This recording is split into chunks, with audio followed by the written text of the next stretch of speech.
Sorry for the delay, everyone. I've been having a coughing fit for the last, like 40 minutes, looks like.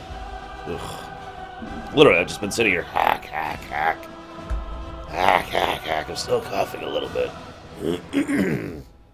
I just got tired of sitting here. So, all three of these characters are retired, right? I figured just for sentimental sake, we'll go through and see their final retirement spots. Ironmend, our Pandaren, has decided, you know what? After all the war and devastation and horror he's seen in the South Barrens and all the other fun stuff, he's just gonna hang out up here now with Jez Goodgrub, and Barbie Cutes, really cute sass, and all these other guys. He's just gonna hang out here, go hunting for good food, enjoy good food with other people who also enjoy good food, and this is pretty much gonna be his retirement here. Ironmend does not want to have anything to do with what everyone else has been up to in the world and all the horrible devastation that goes across all of them. So that's Ironmend's retirement. I'm sure he will enjoy the many fine meats that they will bring to this table in the future. He, of course, is also a much, much better chef than any of them, so he's going to teach them how to really sauce up some of that meat. Leaf Song has similarly been devastated by the war, and she is going to spend the remainder of her days communing in the Temple of Elune, bathing in the Moonwell waters and trying to reconnect with the more magical side of her arcane past, while at the same time not succumbing to it, as she practices her continued druidic path, henceforth going into the future.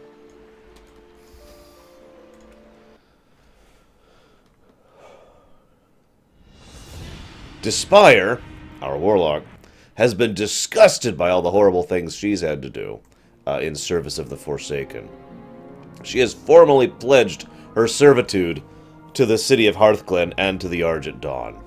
And she will end up trying to spend the remainder of her unlife, basically, she'll be spending the remainder of her unlife trying to atone for her various sins and make up for all the horrible things she's done, while still trying to make the world a better place, which is something she actually believes in.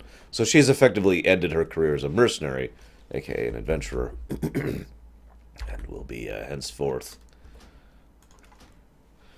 an Argent Crusader. Yes, that's right, a Forsaken Warlock is an Argent Crusader. What? They don't care. Exactly, Norlux. That just leaves three technically, character who hasn't been retired. And faded away into the annals of history. Annals of history. That character is, of course, Tamazot. But we'll pretend for a moment that this is not Tamazot. In fact, I think it makes most sense if this character is actually Despire. Because Despire is the one who had the most experience with the character we're about to interact with. So welcome to Cathedral. You see how disgusting this land looks right around here? See the plagued, rotting, pustulant fungus land? See all that? Because I'm never going to play them again, mind blessed. What you just saw is the last time I will ever touch those characters.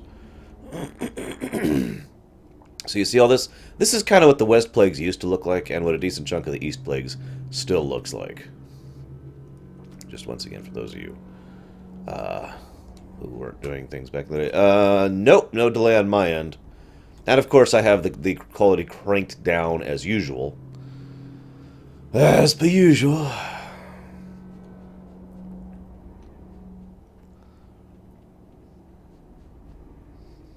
Well, there is a ley line that runs through there.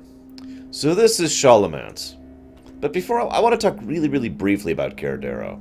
See, funnily enough, of all the various areas, Lordaeron was always the most...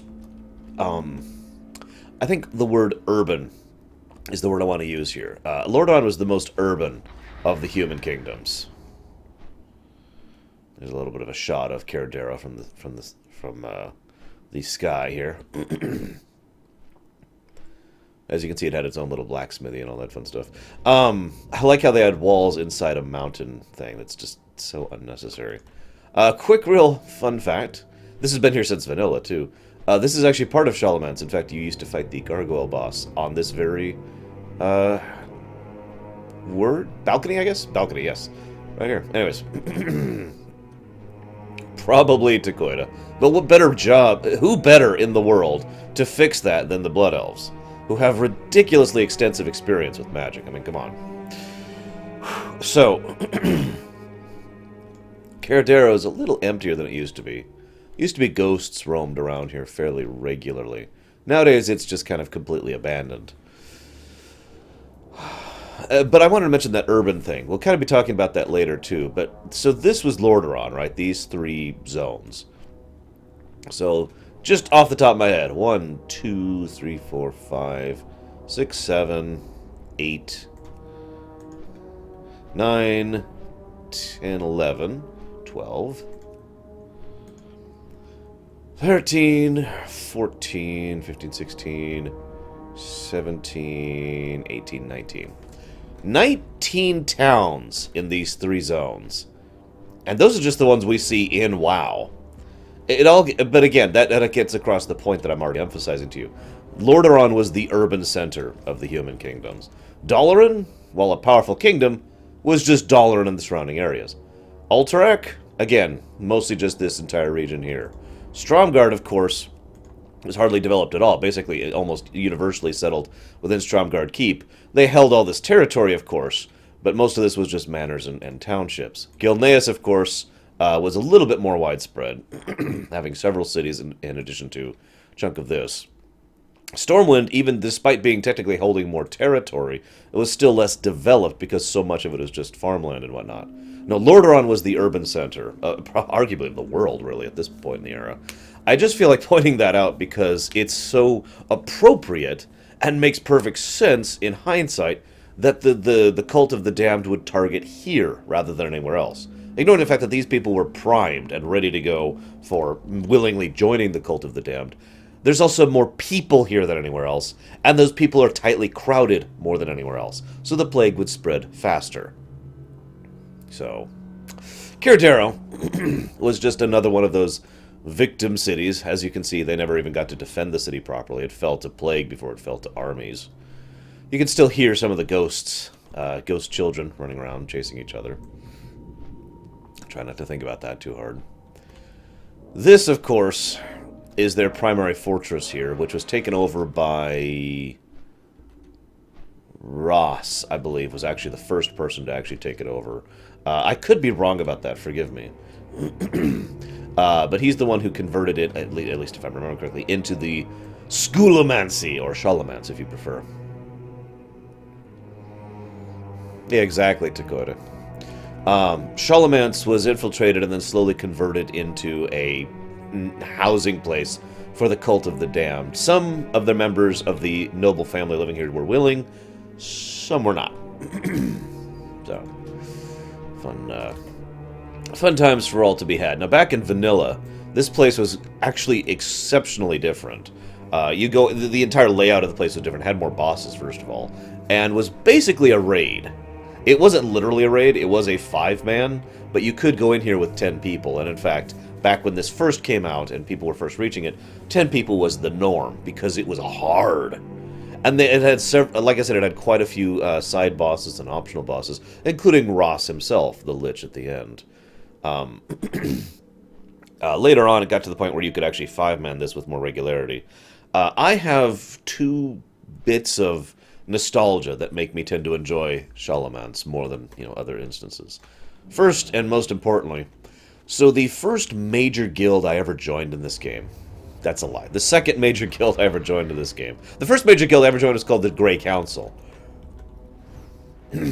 Babylon 5, also Lord of the Rings. Anyways, so, hey Fruit Juice. So the first guild I ever joined was called the Grey Council, but that was literally I'm level 5, oh, it's the guild my friends are in, okay, I'll join. So I had no interactions with that guild. In fact, I have zero memory of that guild, other than a gentleman named Tenon, who was actually pretty awesome. Who was the guy who got us into the guild. Later on, I joined another guild called the Exiles of Cathedral. Cathedral, yeah. The Exiles of Cathedral was one of the best raiding guilds. Actually, there's no one of. It was the best raiding guild on the Alliance at the time. This was pretty early in vanilla. That's most of why I ended up getting into it. Exiles of Cathedral actually ended up self-destructing after a bit and kind of merged with another guild, I don't even remember the name, into the other guild, which ended up being basically tied for best Alliance raiding guild, which was Titans of Azeroth, TOA. Which I went with them, of course. But anyways, the point being, I always remembered the Exiles thing. And it used to be kind of a point of thing, all the people who were still there from Exiles, kept track of each other. And it's also where I met a few people I stayed friends with for quite some time. The second reason I have a lot of nostalgia for Cathedral and for Charlemagne's is because I was the Paladin lead for quite a while in TOA. And anytime we got a new Paladin recruit, they just hand him to me and say, make him work. I'd say, okay, I can do that. I would take him here, to Charlemagne's. And, someone there, quick, hide. And I would basically drive them through it as hard as I could and see how they handled the stress of doing Charlemagne's unprepared and with the other people in the group being bad, basically. And so I actually ran Charlemagne's very regularly, because I kept continuously running people through this place to test them and see how good they were. It was a lot of fun. As an aside, a friend of mine and another friend of mine once went through this place. We had a full 5-man, but the tank was tanking in twill armor. I kid you not. Now, he was doing that on purpose. Basically, my friend, who was a healer, was like, I want to see, if I can heal you through twill armor. Now, he couldn't, but then I'm like, well, hang on. I'm going to heal you too, because I was on my paladin. So we had 2 healers and a tank in twill armor, and we actually beat Charlemagne's. It's not a joke. If you don't understand why I'm proud of that, then you never did old Charlemagne's. Anyway, so, why don't we actually get to the dungeon itself? Because we have a little bit of unfinished business with a woman we've been following since Tears Fall.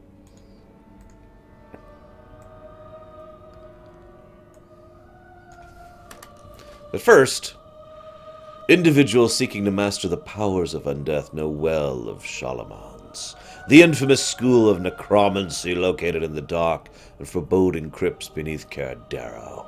In recent years, several of the instructors have changed, but the institution remains under the control of Darkmaster Gandling, a particularly sadistic and insidious practitioner of necromantic magic. It took a while for just a couple hours. We did it, though. So there's this talking skull. There's actually hints as to who the talking skull is as we go through here, but you'll see by the end.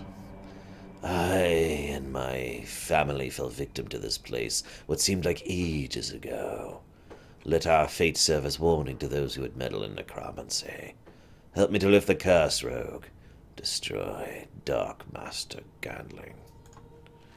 There are 4 tomes of great necromantic evil in Charlemagne's.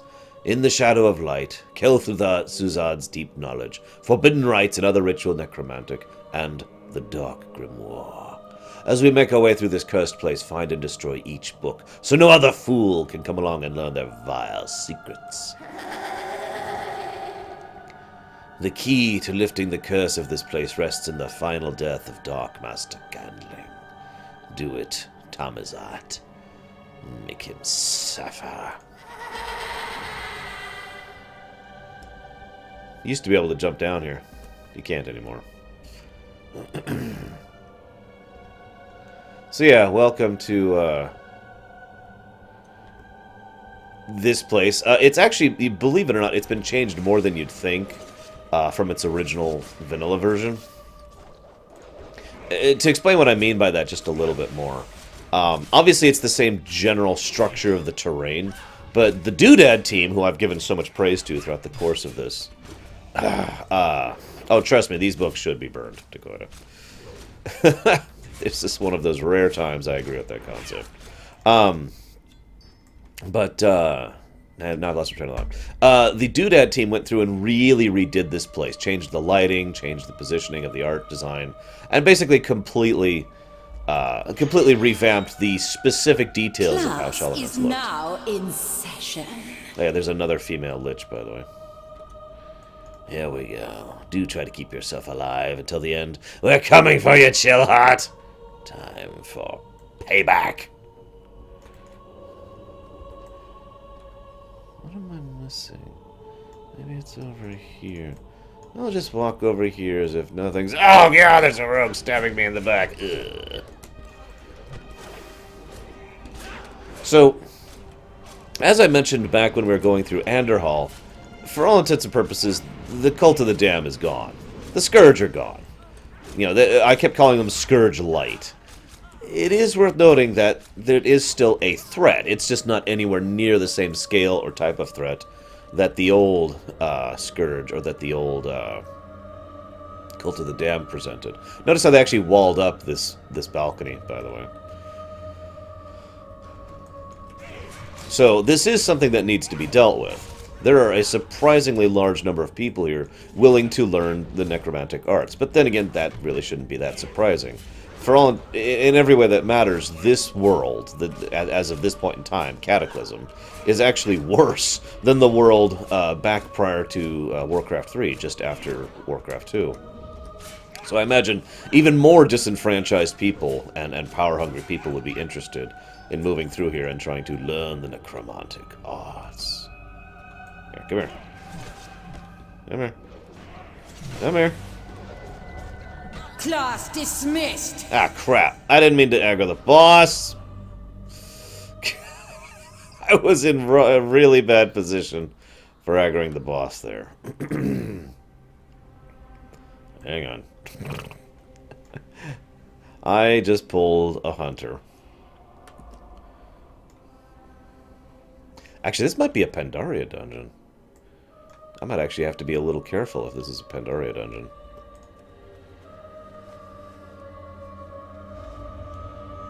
Oh yeah, she can one-shot you. You'll see her actual mechanic in a moment. This is a Pandaria dungeon. Okay, I actually have to be careful now. I may have to turn the difficulty down. I forgot that... See, so in Cataclysm they revamped several dungeons. Dead Mines, Shadowfang Keep. I always sort of associate those dungeon revamps with Cata, though. I tend to forget that they also revamped several old dungeons in Pandaria, this being an example, and Scarlet Monastery being another example. So that would be my fault for forgetting this is 5 levels higher than I thought it was, basically. So I wasn't taking it seriously. But you keep yelling at me for destroying dungeons instantly, so you're about to see the opposite of that, basically. Unless I can't do it, in which case I'm not even going to try. Pragmatism and all that. Okay, not aggroing the boss this time.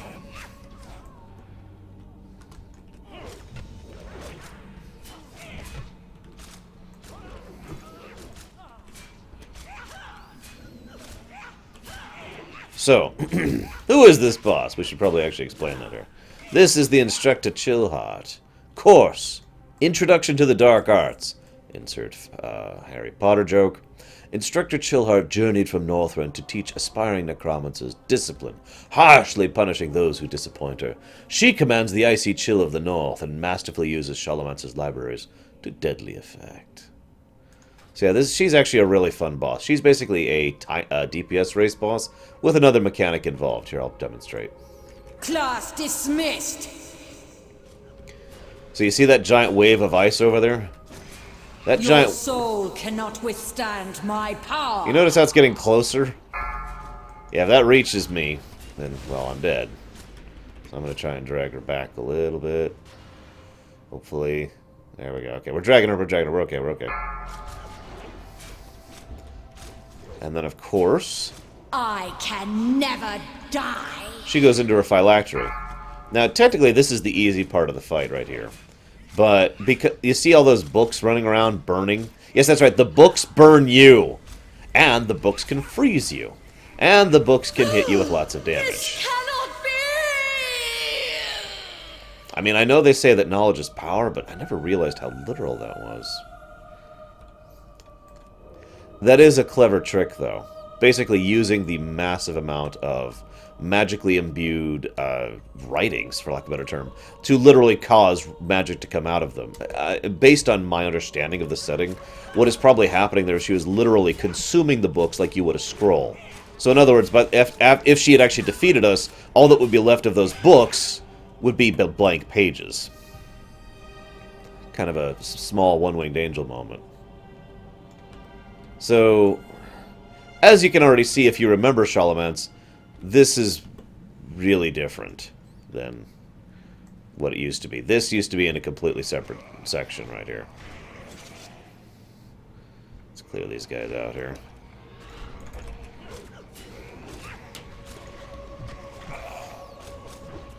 The Talking Skull, who, as I've already mentioned, will be giving further hints to its identity, hesitates before proceeding with you into this particular hallway.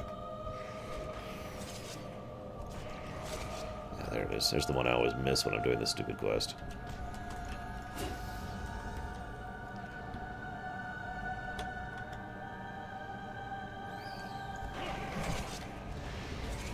What you're seeing here, by the way, is an interesting sort of energy focus. You notice how the candles are literally constructing Type 1 undead in large numbers. That's what these brittle skeletons are. They're not actually undead in the strictest sense of the word. They're just golems, as I've described with regards to Type 1 undead many times. Excuse me. And hi, Brigman.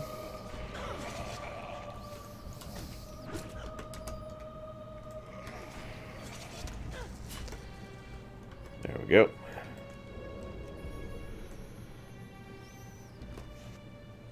Yeah, it is a bit of a shame. Like I said, I have a lot of nostalgia for the old Charlemagne's. Especially since it was one of the harder of the vanilla dungeons, at least in my opinion. Even when they added in Dire Mall North later on, I still considered Stratholme and Charlemagne's to be the hard dungeons in this game. In vanilla, I mean. So, this is Jandice Barov. Quick reality, or quick lore tidbit. The Barov family were the people who ran Cathedral. They were the noble house that had control over this particular township. Course, advanced illusions.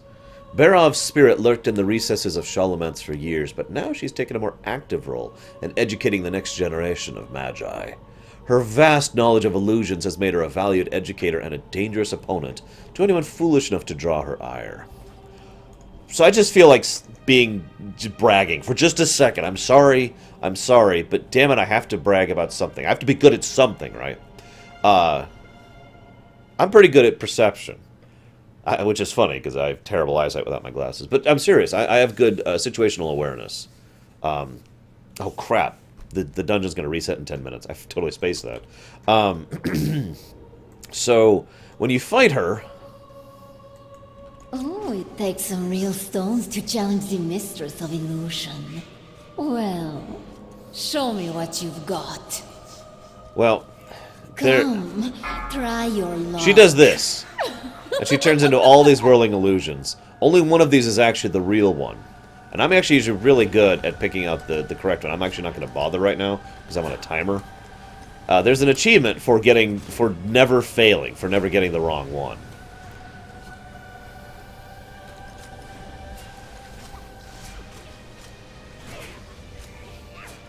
And I have had to drag several groups for getting that achievement. Feeling a bit Because, like I said, I'm actually dizzy? pretty good at noticing the details. Here, I'll go ahead and actually try just this once. Let's see. That might be it. Nope, I was wrong. I don't remember what the original looks like right now. That's why I'm like, where's that one? That one way over there. Damn it. No, that wasn't it. Like I said, I don't remember all the details right now. I got them memorized back when we were doing this. Definitely not it.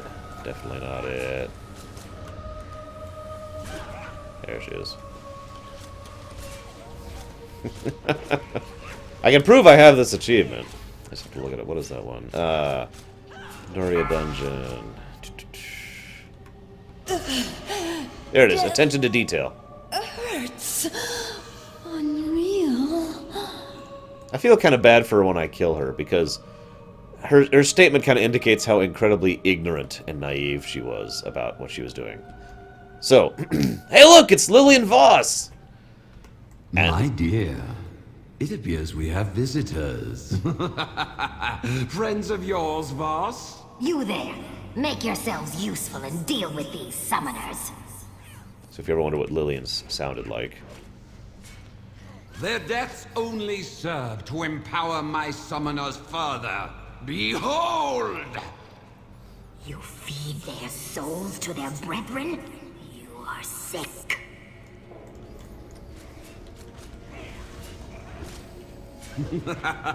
What's the matter, boss? Getting tired? I'll never stop hunting your kind, necromancer. Never!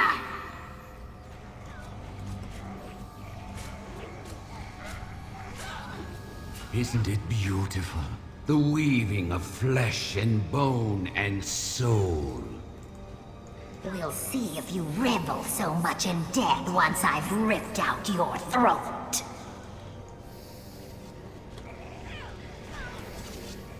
You too are beautiful, Voss. Have you looked in a mirror recently? You'll pay for your My tongue. dear, you should embrace this gift that has been bestowed upon you. I will not let you curse another soul with this nightmare.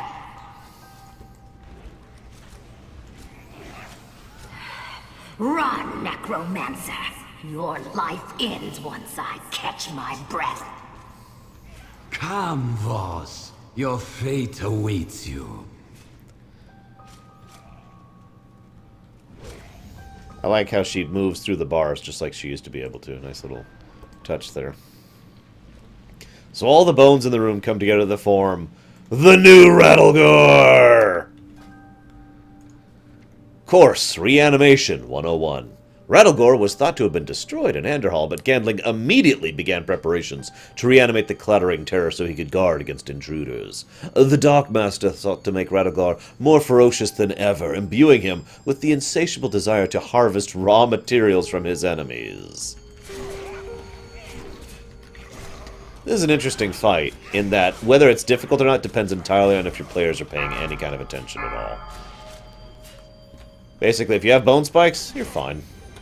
Or if you have bone armor, rather, you're fine. If you don't, you're screwed. It's a bit of a simple fight, but it also involves a little bit of preparation. It's still fun. I like most of these fights.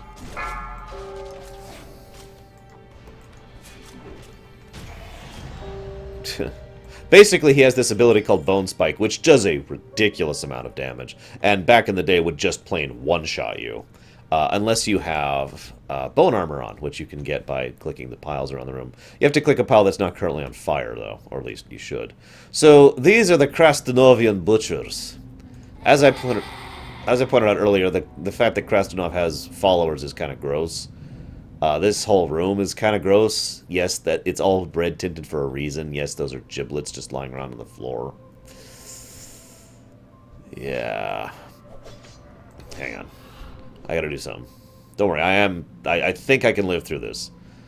This is reckless, but I am doing this on purpose. Okay, so I need to kill one really quick. More blood! Yes, yes, more blood!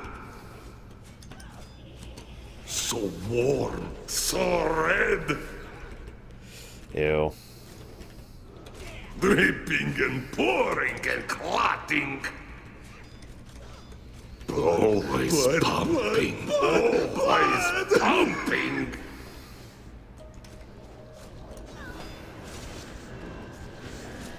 Yay, got the achievement. But that also kind of makes it easier to do what I'm doing here, which is why I did it. So this is a fun boss style. This actually is a brand new type of boss they introduced in Pandaria. Yes, these guys are definitely on Corrin's side.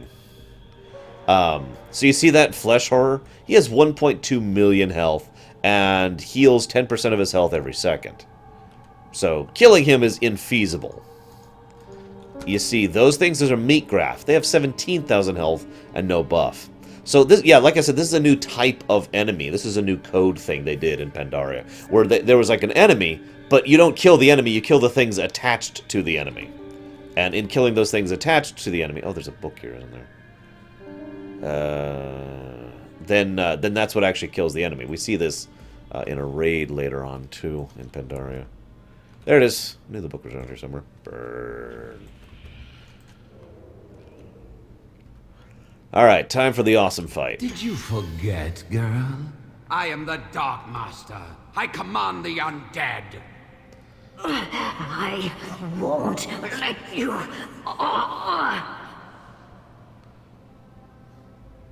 Now turn your lovely rune blades on our guests and fetch me their bones.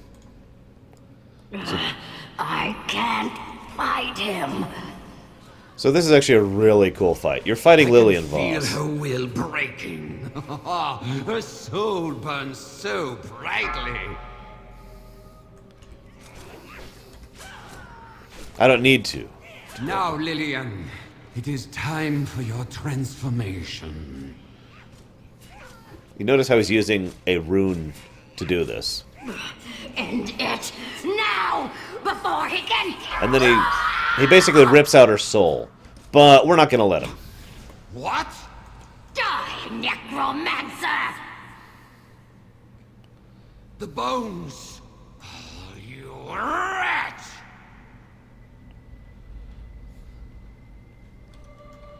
Leave me to die alone, please. No matter how long you wait here, that's all she says.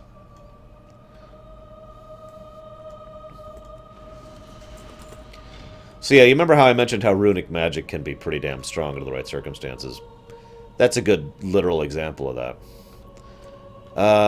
So I have 1 minute before I get kicked out of this dungeon. Unless it just extends it, in which case I'm fine. I forget how it works nowadays. It's been a long time since I've done this. Also, Professor Slate, the potions master. Get it? Second Harry Potter joke. Why don't we read up on Lilian Voss? Course, re-education. The undead Lilian Voss strangled her father, a high priest of the Scarlet Crusade, for treachery, then started a rampage that led her into the shadowy corners of Shallowlands. Rather than destroy the intruder, Darkmaster Gandling graciously decided to show Voss how to embrace her grim fate. The anger and rune blades she had once directed at the school are now directed towards Gandling's enemies. Yeah, I'll accept. Okay, we're fine, we're fine. Apparently it just gives me an option to stay bound to this for another day, which is cool. I'm okay with that. So, back in the day, you had to go through each of these rooms and kill a mini-boss in order to summon Gandling. Back in the day, we also used to run around gathering all of the mini-bosses, except for like 2 of them, and then kill them all at the same time, and then kill Gandling. Also, as I already mentioned, Gandling didn't used to be the If boss you haven't here. come to study, I'll use you to teach a lesson. Ross used to be the final boss here, but shrug. Darkmaster Gandling. Course, advanced studies. The recent defeat of Underhall has put Darkmaster Gandling in the foulest of moods. More than ever, the students of Charlemont are advised to impress him at every turn. Pupils who dissatisfy the headmaster will be removed from class to perform lab work, or to become lab work. Well, we know they're former Crusader Runeblades meter, but that's all I know about that. So this is kind of interesting here. So this is how this works. Because I'm probably going to kill him before he has a chance to do this. Maybe. He teleports you into these rooms. If you're a DPS, you kill all the reds to get out. Those are expired test subjects. I'll let you think about that for a moment.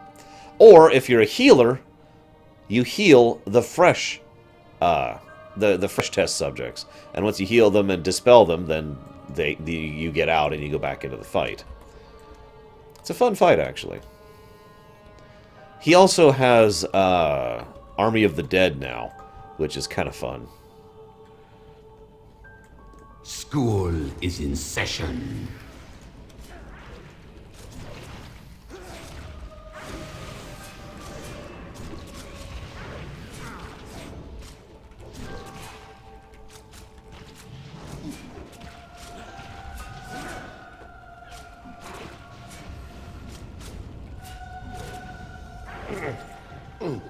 Class dismissed.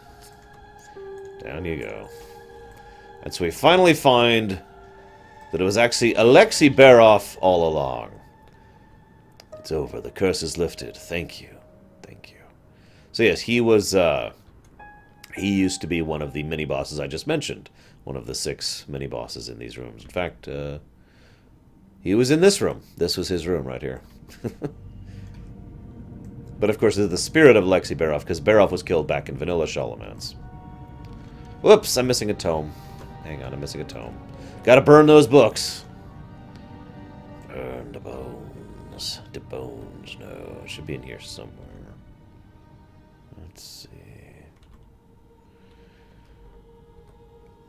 A little bit, yes, Dakota. But only a little bit. I like how some of the enemies here are literally called bored students. That amuses me greatly. And so appropriate, too.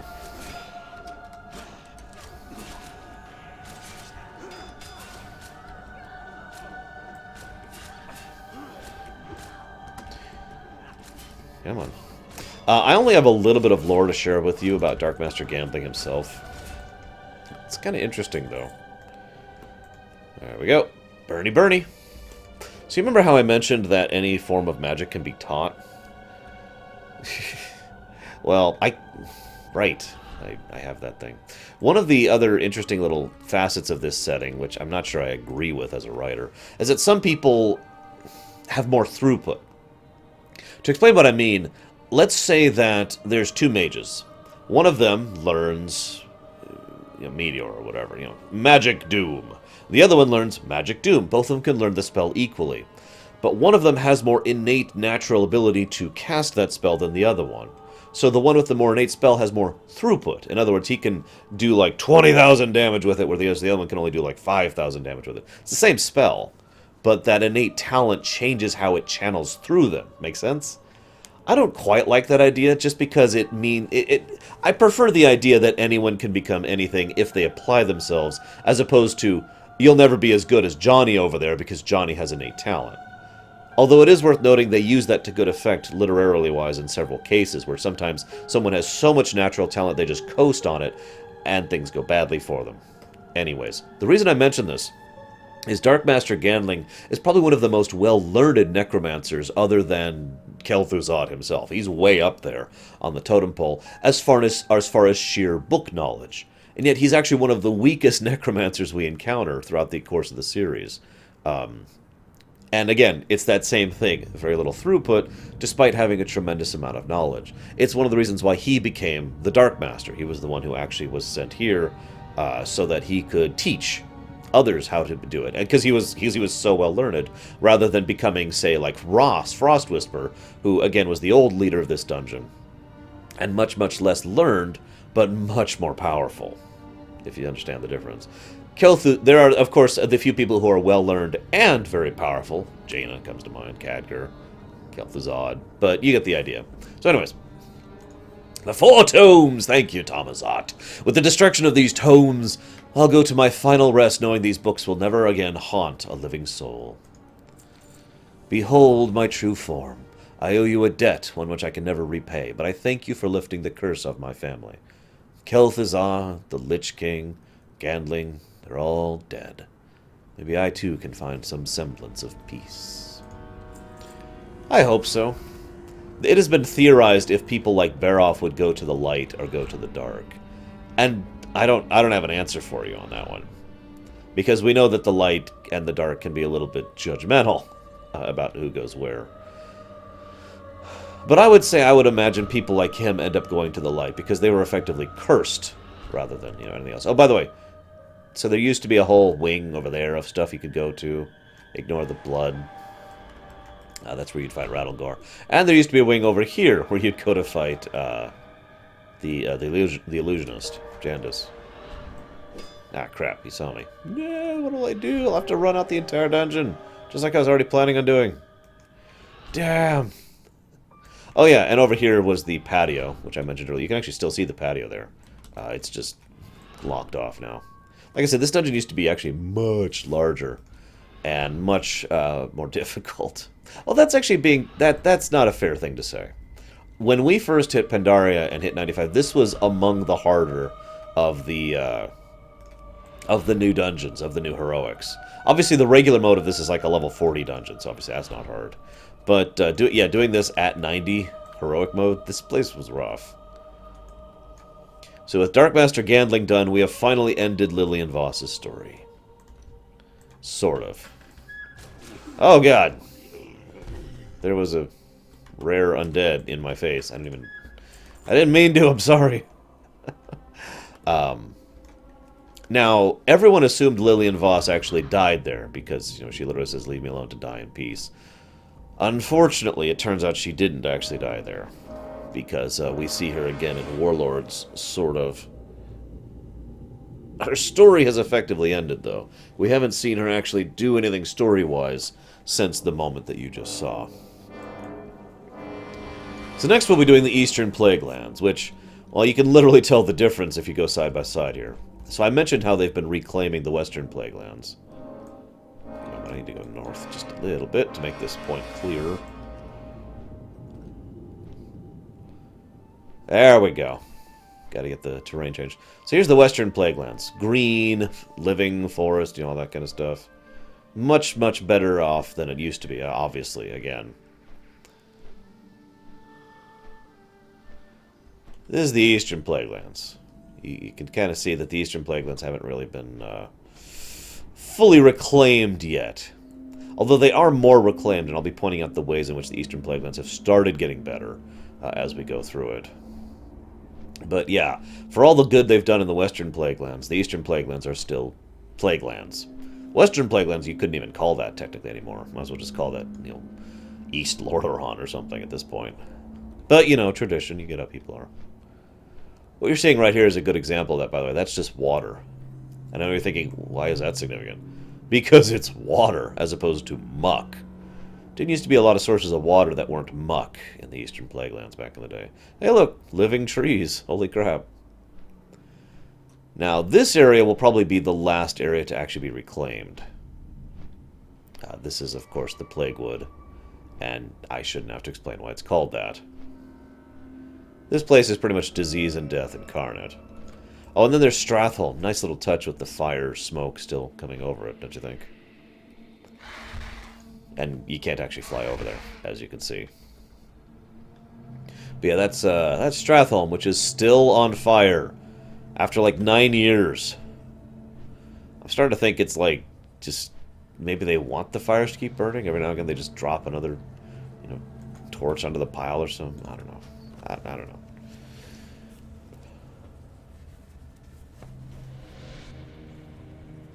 Yes, Tyrion had lots of quests. In fact, Tyrion... So, as I mentioned yesterday, the East Plagues was one of my favorite zones in vanilla. A lot of that was because it felt so much quicker and easier and funner to... Is that a rare? It is a rare. Why do I keep running into rares? Quicker, easier, and funner to go through than the other zones. Also, it felt better designed. But I've been disconnected because there's a glitch right now. Hang on. This is a known bug that happened after their maintenance yesterday.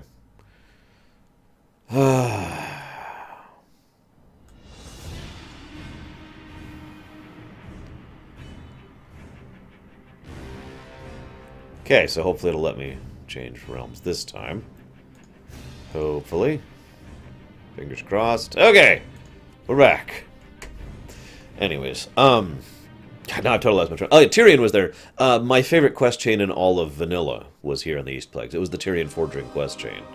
Now, as we've already explained, the overall plot of vanilla could best be described as the Black Dragon plot.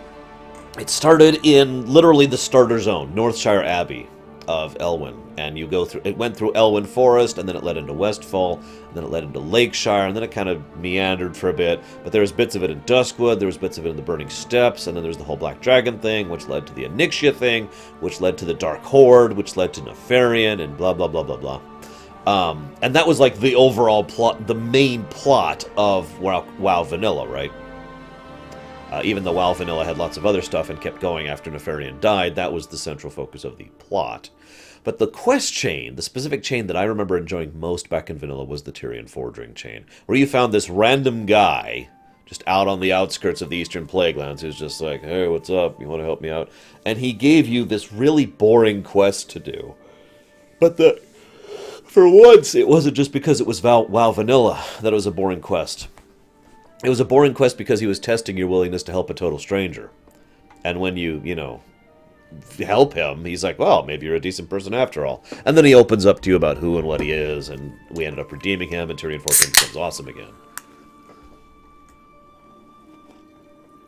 But for now, it's time to go on the Eastern Plaguelands. Hello, the one. He missed us talking about Lilian Voss and how awesome the Forsaken are. No, I'm kidding. How may I help you? So, here's Fiona. I actually like Fiona. I like all these characters, really. By the way, they actually have their horses named Preston and Argyle. Okay. Yes? Always a pleasure. I love my boys, don't get me wrong, but I told them I needed 5 minutes to water and brush the horses. What do? They made a stupid bet with each other and ran off. Should have known better, this always happens. Gidwin's the short one. He's headed north along the river. If you head that direction, tell him to come back. We've got to leave for Light's Hope Chapel. I run a stand-up business here.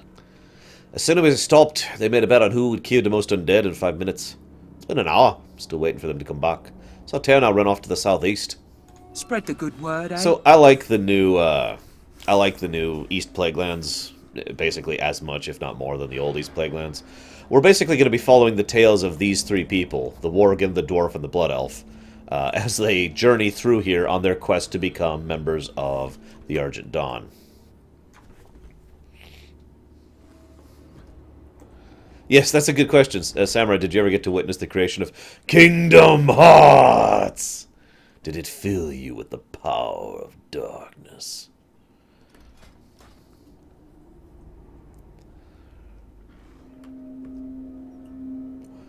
The actual terrain of the East Plagues has only been changed in subtle ways. For example, the actual terrain itself isn't as plagued. There's not as many spots of just plagued death.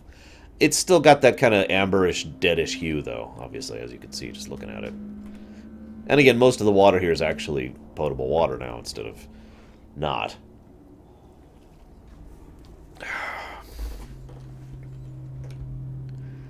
Yeah, no kidding, Samurai. I had no idea what to make of that. Just plong!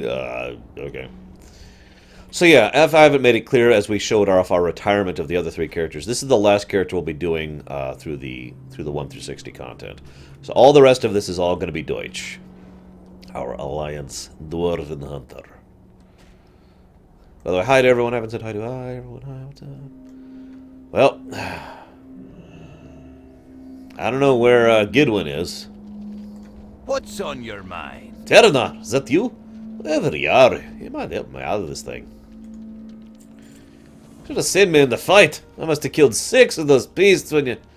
Oh, you can count the bodies, can't you? Okay, fine, I killed 4 of them. The 5th one caught me in this web. To make things even worse, when he blasted me with the web juice, my mouth was open. Blah. Can't seem to break their webs. I doubt you'll be able to either. No, you'll have to get some of their stomach juice. That'll do the trick. Safe travels. I love that, by the way. I must have killed 6 of them. There's clearly 4 corpses. I love Gidwin. He's actually pretty awesome. Anyone who's played Neverwinter Nights 2 probably recognizes the character concept of Gidwin. I can't remember his name, which is a shame because I love his character. He's the dwarf who wants really badly to become a monk. And has an awesome character arc throughout Neverwinter Nights 2, especially if you do all his character-specific classes. In the most technical sense of the word, yes, Dakota. These are Scourge Light. I'm just going to start using that phrase, because it really is accurate. These are Scourge Light. Nerubians. Kelgar! That's his name. Yeah, Gidwin and Kelgar are fairly similar in overall approach, I think is the word I want to use. See, one of the other weird things they did when they did the Cataclysm is East Plagues used to be this really high-level zone. In fact, it was the 55 to 60 zone, basically. But, Oh, I have no idea, Nicholas. And there's another player here, because of course there is. But, nowadays, it's a 40 to 45 zone. And then, you're probably thinking, well, where am I supposed to go next? You'll see, but they have a way to get you to your next destination from here. And damn it, other players. You know, I really, really wish I had some Cajun-made chicken drumsticks right now. Ah, 'cause I love me some spicy food. Like Bragwin, for instance.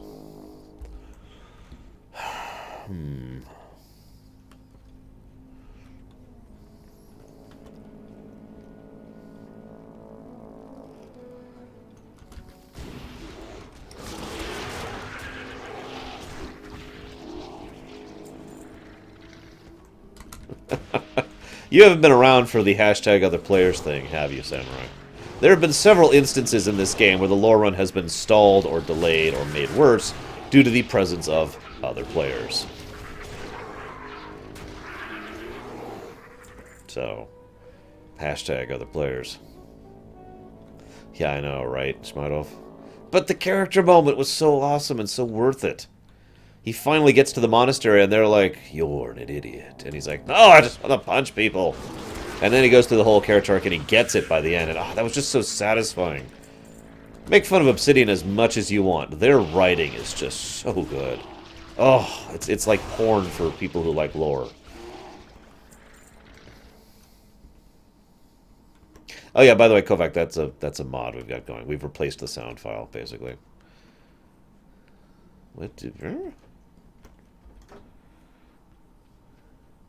What realm am I on?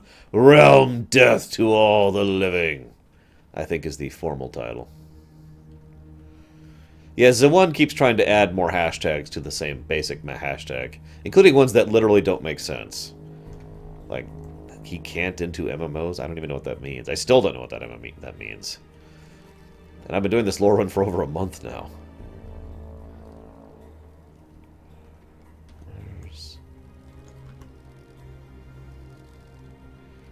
Well, it's like cable porn, for example.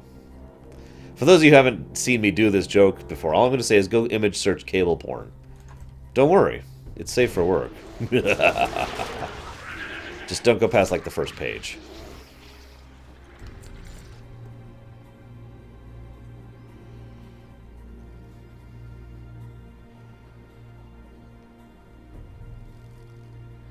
Poland cannot into space. I have no idea what that means. You're speaking... Actually, you're not speaking Greek to me, because I understand Greek better than that.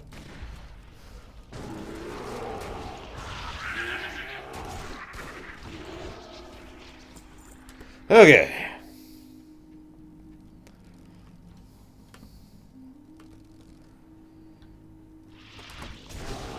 I know you do, Taquetta. Just for viewers who haven't heard me say that before.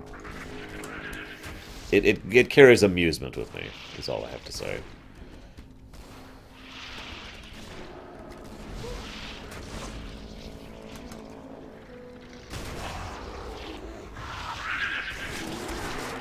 Yay, Samurai!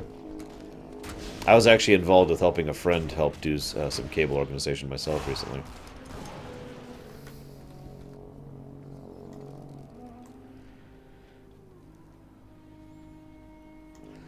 Okay, we've finally done it. It's time to kill everyone in our path. Oh yeah, by the way, this little hut over here, this was Tyrion's hut, the one I actually referenced earlier, right there. That's where he was. Also, these are grubs. Their meat is, and I'm just going to describe it as the game does, bland and tasteless, but nutritional. Just, moving on. Now. Hi. Hello, Azura. Oh boy, Fiona's going to be madder than a wet harpy. Yeah, better hurry. You're back? Oh, thank the light.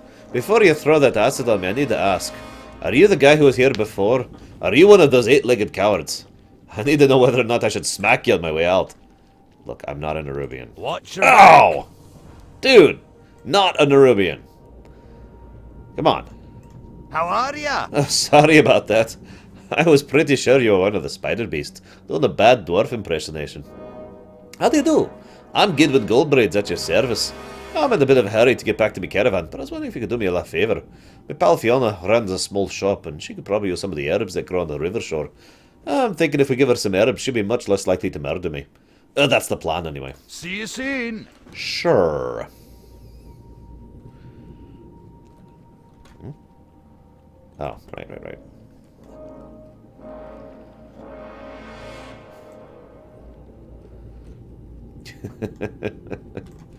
Well, no, there's no teeth involved, Dakota. Strangely, I guess. I don't know. Yeah, you know what? Let's just do this. I know what you're thinking. Why the hell are these dwarves and worgen and elves even here? Well, all shall be made clear in due time. Hey, me dwarf accent is perfect. It may not be accurate to certain real-life accents, but that's fine, because I'm not doing a real-life accent. It's me dwarf accent. Come on, man. I swear you're making me crazy. The blooms are remarkably delicate. Oh yeah, by the way, we've also got the return of the dumb soundtrack for some of here. If it keeps up, I'm just going to bring up my playlist again, because I'm really sick of the thing. For the same reason that it was the last time.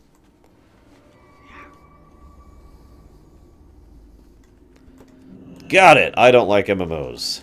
It all makes sense now. Wait.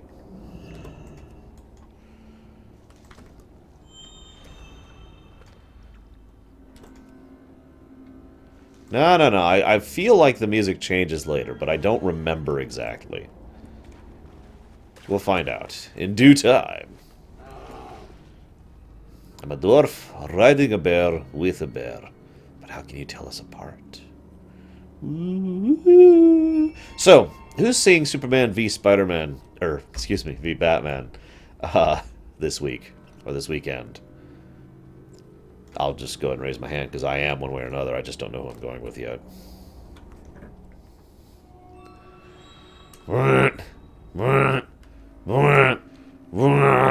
Oh, sorry, Meter Maid. I thought you were asking for a...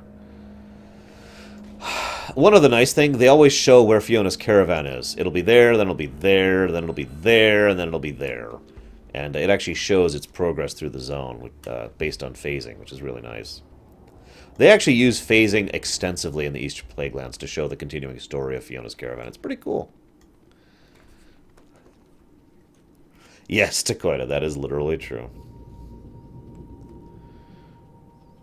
When is Comic-Con? This particular Comic-Con, by the way. Oh crap, it's starting up again! So, here's Terranar, just showing you his armor. It's not actually too bad, but you can tell by looking at it, it's fairly plain armor. Do I have Mr. Ashalanore. Whoop, wrong thing. I do have Mr. Grubbs. I finally got him. I was gonna say, I'm pretty sure I did end up getting him finally. Just took 100 million billion years. Anu Belore I found them, dwarf. The Scourge! I've longed for this day. Yeah, I know, right, Dakota? Isn't that awesome? I remember when I was young, I would sneak off to the Ghostlands and beat up zombies for hours on end. Nobody even paid me, I just did it. Now look in front of you, those are some serious zombies. I was just gonna start beating them up. Care to join me? Death to all who oppose us. Well, let's do it. Let's beat up... Hey, oh my god! He's got an aura! Guys, it's a paladin with an aura! If you don't get it, just don't worry about it.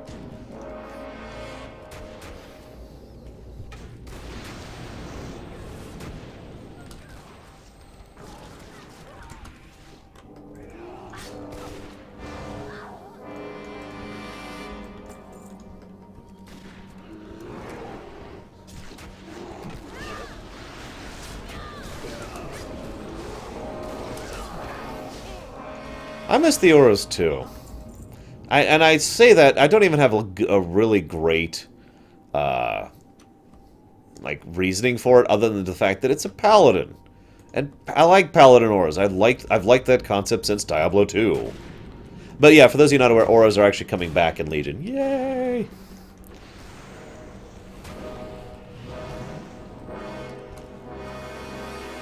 Alright, that's enough. Where's my iTunes?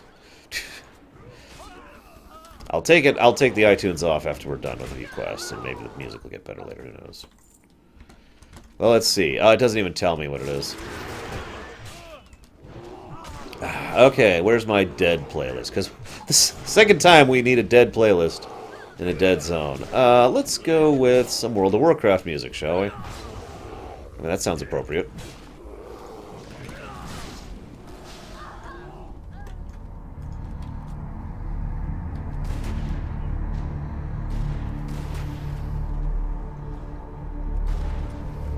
You need to tell me how the volume is, because iTunes is weird when it goes into this. Consecrate with Madeira. Let's just turn that down right now. That should be enough. Oh, look at the time. I need to head back to camp. My traveling companion, Fiona, runs a small vendor shop out of her Caravan. She and I, along with our friend Gidwin, are all on our way to Light's Hope Chapel. I'm sure you can join us if you like. She always forgets why she's mad at you if you bring her a gift. Kill some of the Plaguelands and bring their blood to her. She'll love it. And we'll talk again there.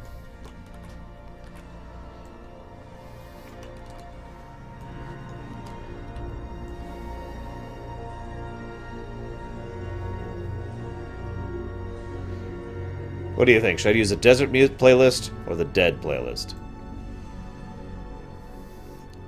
Oh, God, I've been using that ability somewhat recently. By the way, don't let me forget to do the ding picture when I get to the Caravan.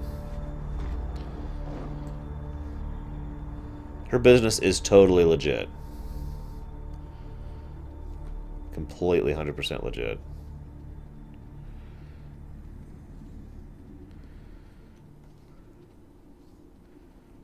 Alright, dead playlist it is.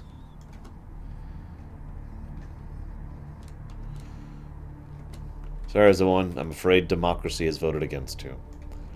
And this is why tyranny is the better option.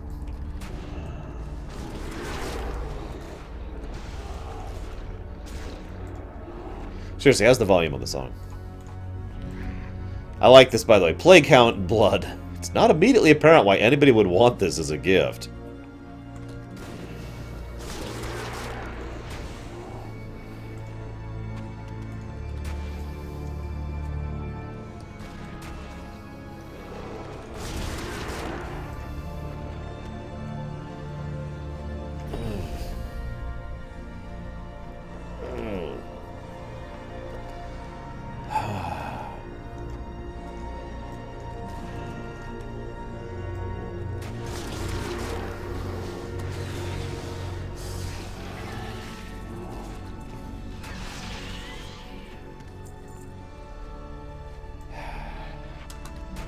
Damn it. Why are these not 100% drop rates? So let's discuss MMOs really quick. I know that's a weird thing to do, but I don't have much to talk about right now. So, some people may look at me weird and be like, Arsh, you prefer to play MMOs just with friends. And honestly, that's been true even since the old days. So, why do you like MMOs so much? I mean, why do you enjoy a massively multiplayer online game without enjoying the massive multi part of it, you know? I have no idea, Nicholas. I haven't really... I literally cannot tell unless I play them myself. The reason I tend to like MMOs is actually for a different aspect of their existence, and that is what is referred to as a persistent world. Now, I know MMO time is a thing, but the idea that I feel like I'm actually making some degree of progress and influence and change on things as I'm moving through an overarching story is something I rather enjoy. I also enjoy co-op. In fact, I love co-op. It's one of my favorite types of games. I know it's not a genre, but I'm making it one right now. Stamp. There we go. It is now a genre of games, co-op games. I've loved co-op games since I was a kid. You know, I'm the kid who I'd be playing Mega Man and a friend would come over and I'd hand him the controller every now and again because there was no two-player mode, you know what I mean? And he'd have fun with it. He'd, you know, go through a level and be like, oh, now it's my turn. Now it's his turn. You know, that kind of thing. I liked that. I like co-op. So, Yeah, I tend to view MMOs, and always have, as co-op RPGs. The massively part of it has never really been an appeal to me.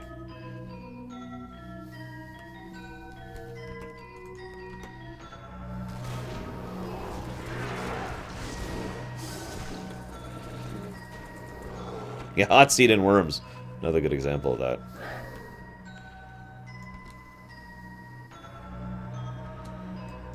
Let's turn off random. Shouldn't have been on anyways.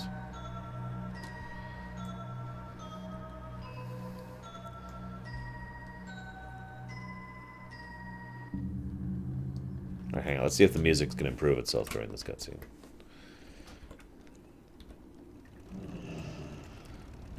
What do you offer?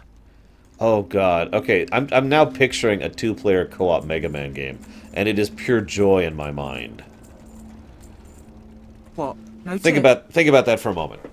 Think about, like, you're playing as rock and or blues and or bass and or roll at the same time, going through the level, and like the level design would have to be a little bit different, but just think about the concept of going through and no player collision. Kind of like how the recent Marios have done co-op, you know? The multiple players just being there at the same time and going through the thing. Ah, God, why? I need to make this happen now. Guys, I have decided I'm going to make a Kickstarter for a co-op Mega Man game. Who's with me? No one. Oh, okay. Right. Anyways, I'm going to go back to my game now. I offer service with a smile. Looks like they found their way back home. I'm relieved. You came back too? Interested in joining us? Giddy's got you mixed up in all this now?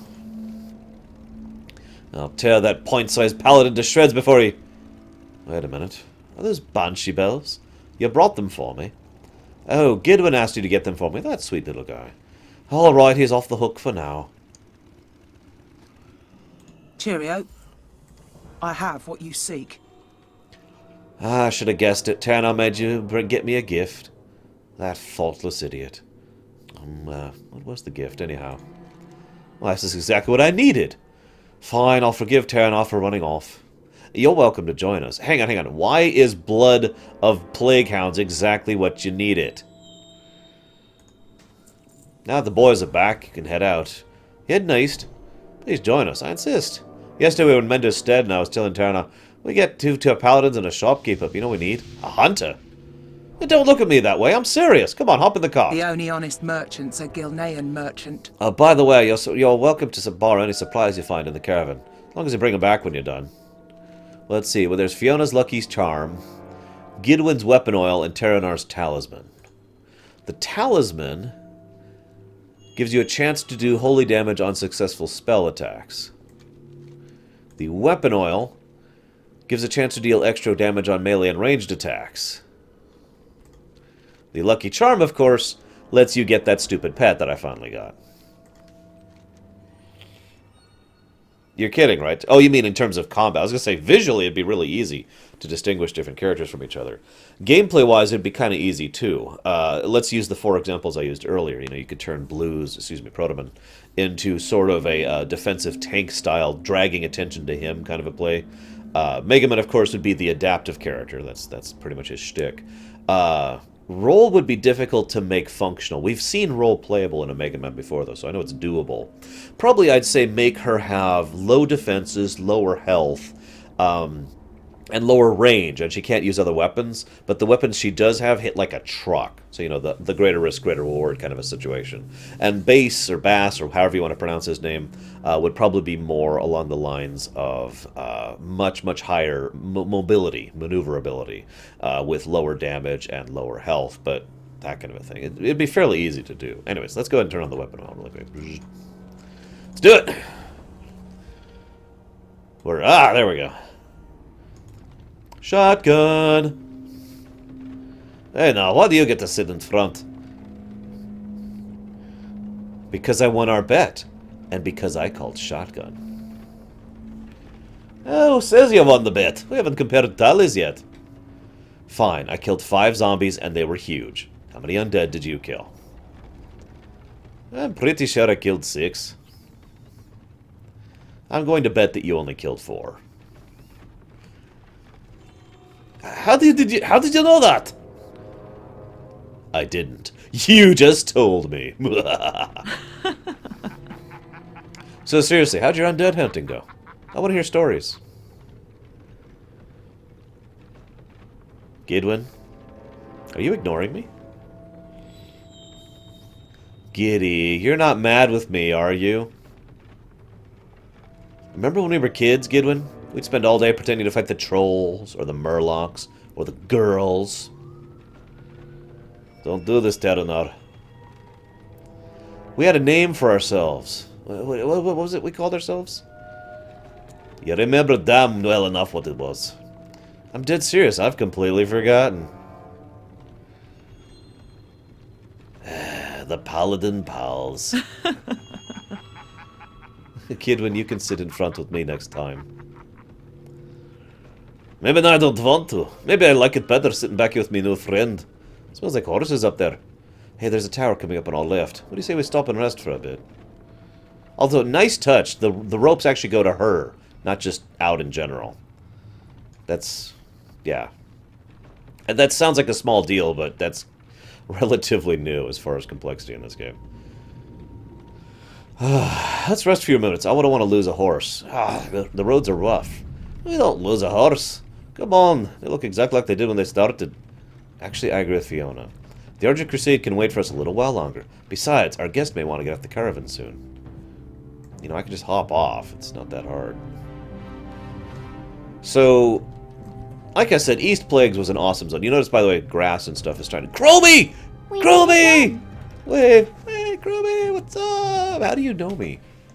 Hello there, Dunwich. I am known as Chronormo, but you can call me Chromy. I'm comfortable with such familiarity. Now, how'd I know your name, you ask? Well, I'm one of the bronze dragonflight, forever attuned to the ebb and flow of time, and you could say to that we've met before. To that end, we'll also meet again. Anyways, so you can see the ground has started to grow around here just a little bit.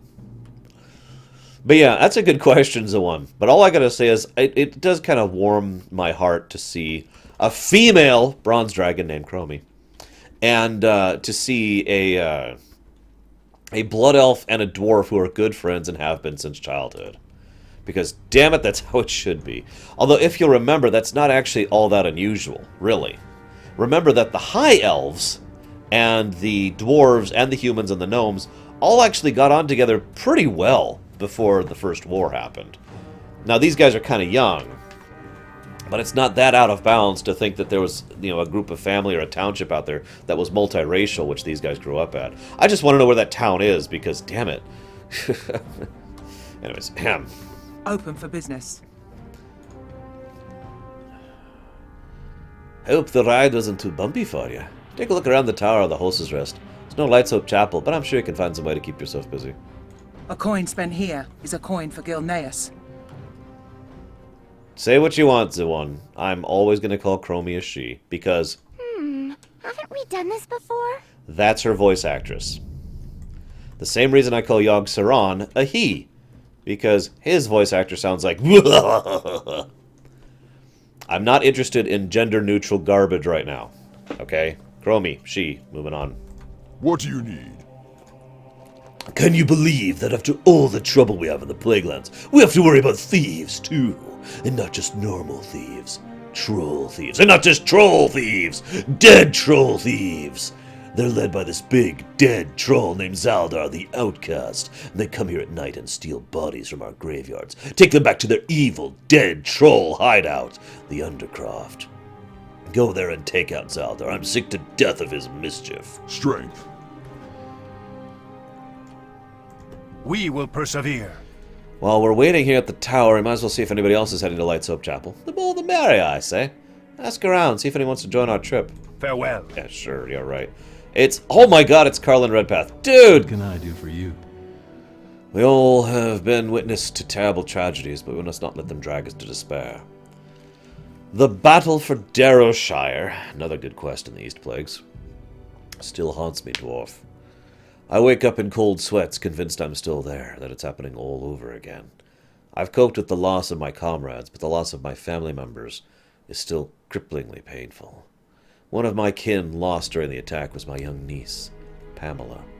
If you are brave enough to enter Darrowshire, will you search for any signs of Pamela? Darrowshire's ruins are south of here. Be careful. Okay, Zoan. I'm okay with that. Why is that an insult? I think he is the last of the like, dead or ghosted or undead or whatever Redpaths.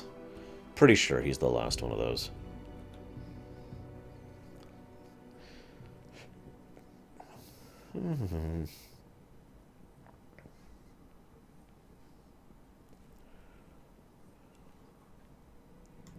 Greetings. Yes, traveler. The Argent Crusade built these towers to be points of light in the darkness of the Plaguelands. I walk in the paths between these towers, protecting and maintaining them. Wow, sure you. Hi, Lily. No, I go to Tumblr basically daily. Why do you ask, Zoan? The roads have been dangerous lately. Plagued wildlife runs rampant, and bats swoop down on unsuspecting travelers. It would make the next leg of my journey much easier if you could clear some of this wildlife for me. Next leg? Where are you going? Something? Well, I am heading in that direction. I've only been dallying it here at Crown's Guard because of the wildlife. Make you a deal. Help me clear the roads, and I'll join your group. See you later. Wait, maybe Redpath will join us. Mr. Redpath, where are you? Hey there. For the Alliance. Shoot, hang on. Abandon the quest. Yeah, but my overall point stands for... Why is that considered an insult? Can I help you? Yeah, okay, that's right. I was gonna say, I'm pretty sure he just flat out says no if you ask for Carl and Redpath to come after you. Basically, he wants to be close to Darrowshire too much to leave. Friend. The orc, of course, says, ugh, no, I'm afraid of horses. Chromy, of course, says... Hi. No thanks, maybe sometime in the future. Or the past, but not today.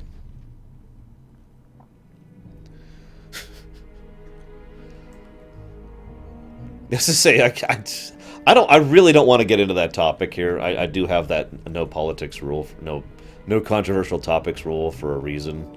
But I have to be completely honest. I do not get why all of a sudden being called a straight individual is suddenly an insult. I don't get that. That's fairly new to my reality. You know what I mean? All right, let's go take out some filthy things that aren't that are bats.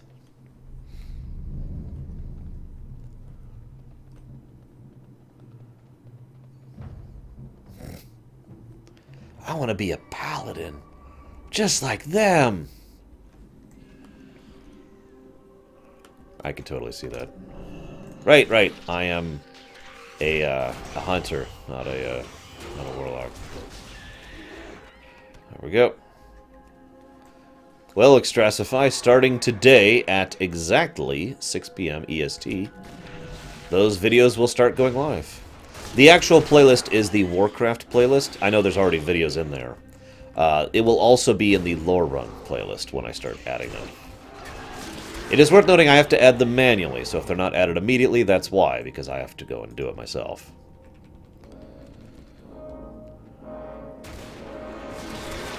I hate Bragwin and Samurai.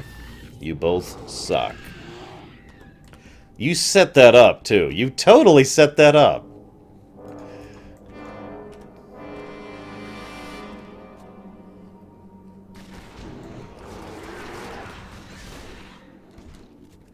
But yeah, sorry guys, I'm from the I'm not ashamed to be what I am school of thought. And I've been that way for a long time. You may thank my mother for that. I was the person who used to walk out in public in comfy, loose-fitted pants. Now I know what you're thinking. And? You'd be surprised how much flack I used to get for that back when I was young in California, which is where I'm from. And they were like, oh my god, and they just look at me like, ah. And some people would actually approach my mother, my mom, and say, how can you let your boy be out in public in clothes like that? Because the 80s were a different time. Yeah, hammer pants, basically. They are extremely comfortable. I'm actually wearing some right now, legitimately. I really am. So yeah, call me a weirdo, because I am a weirdo, but I like comfort. I like looking good, too, but I know how to look good, and I usually don't bother. First of all, I put on my nobody coat because I look amazing in it.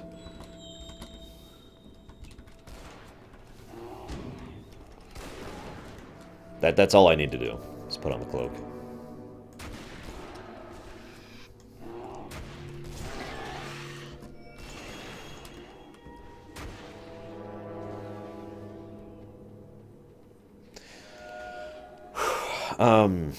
I had a topic for discussion I was going to toss at you guys.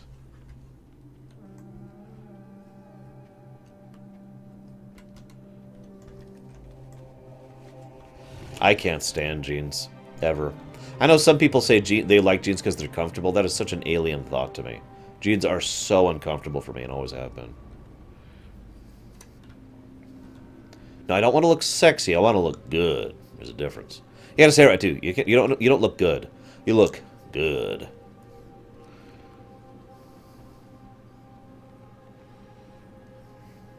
Well, whatever. Let's go to the Undercroft. Wait, that's Darrowshire. I want to save that. I want to save Darrowshire. Yeah, Undercroft is over there.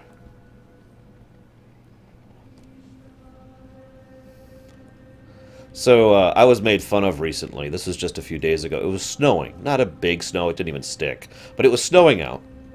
And obviously it was below 30. And I was out in my shorts and a t-shirt.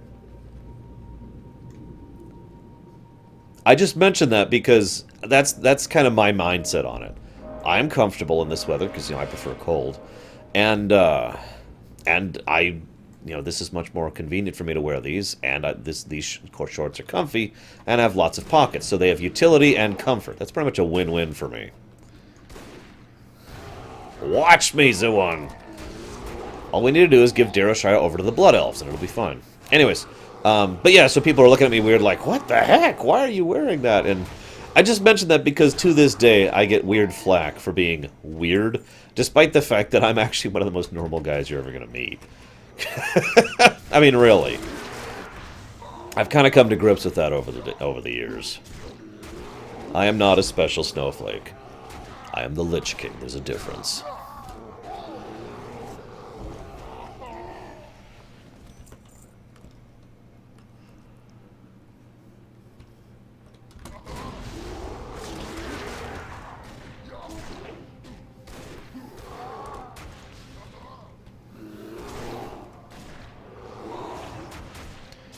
To quote Star Trek Generations, normal is what everyone else is and what you are not.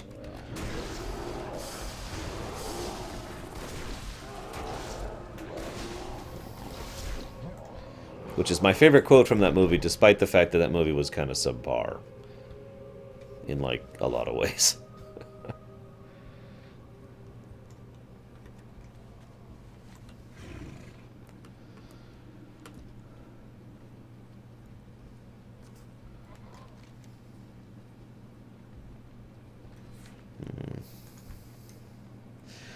Alright, I've put it off long enough. I'm trying to lighten the mood a little bit before we go to Darrowshire, because, well, for those of you who've never seen Darrowshire, for those of you who have seen Darrowshire, Darrowshire. You used to need a full raid group to do this damn quest. The funny thing was you could trick it. You could do the quest in a raid group. All you'd have to do is at the last step, everyone break groups so you could turn in the quest. Yeah, I might decide to go and toss those onto the auction house later. So welcome to Darrowshire. The event's actually happening right now. Pretend none of this is happening. There we go. This is what you're supposed to see, aka nothing. Just a dead, rotten town. You kind of notice that a lot of the towns in East Plagues are just dead and rotting. It's a fairly common trend. It's almost as if the Scourge came through here like a wave of death, I suppose?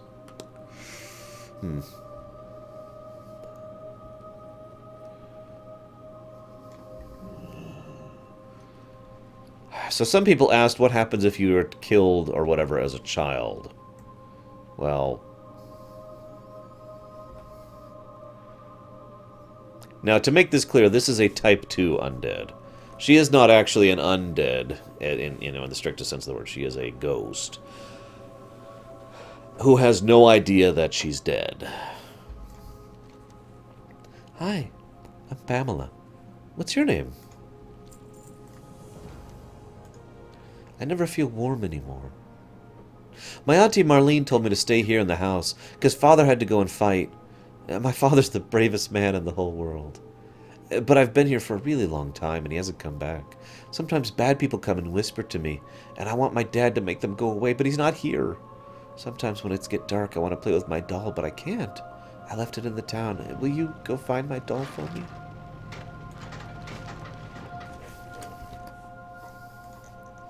My daddy always kept 2 swords.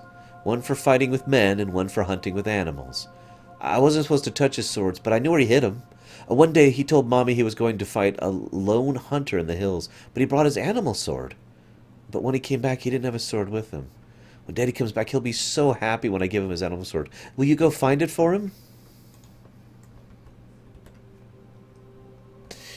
The Redpaths were not overly widespread, no. Most of the widespread... Oh, you have no idea, Psychotic. Most of the Redpaths were actually from here. From Darrowshire itself. We see, I think, 2 Redpaths outside of Darrowshire. Maybe it's just the one. I'm not even sure. So there's the Lone Hunter.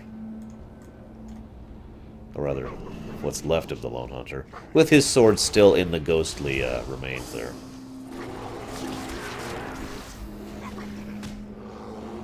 I'm a hunter. How do you expect me to do that, Zoan?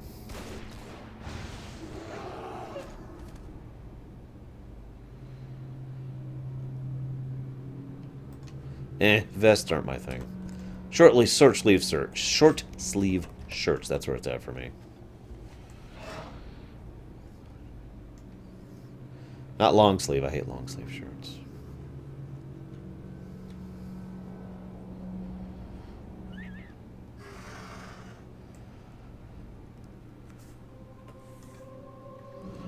So let's see if we can get her doll together for her, shall we? There's the right side of the doll. And a violent ghost of the past trying to kill me for taking the doll.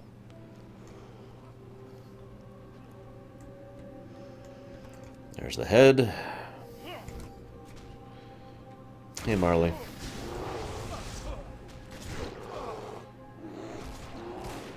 I suppose I can't overstate the Darrowshire thing. I don't want to ruin the message. The way it boils down is, Darrowshire is just a really good way to shine a light on the up-close and personal ideas of exactly what the Scourge were doing the first time they came through here.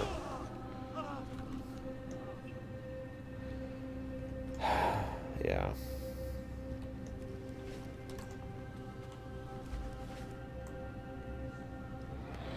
Because all we see in Darrowshire is the effect it had on one family. 3 people, really.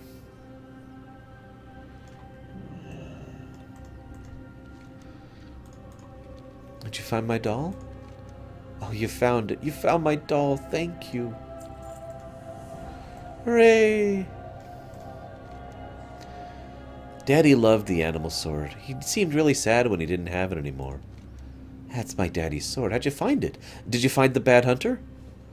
I'm going to play with Dolly, but I don't want to keep Daddy's sword after all. You better keep it. Could you give it to my Uncle Carlin? I'm not sure where he is, but sometimes I hear him crying. It sounds like he's nearby. I hope he's not crying for me. Could you find him and tell him I'm all right? If you find him, and if you find him, say I'm waiting for him. I want to hear the story he used to tell about the rabbits and the berry jam. That story's so funny.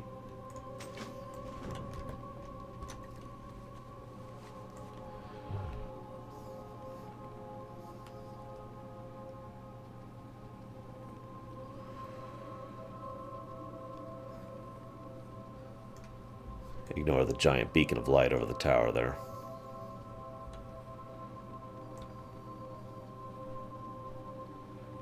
What the heck? Why would I do that, Zoan?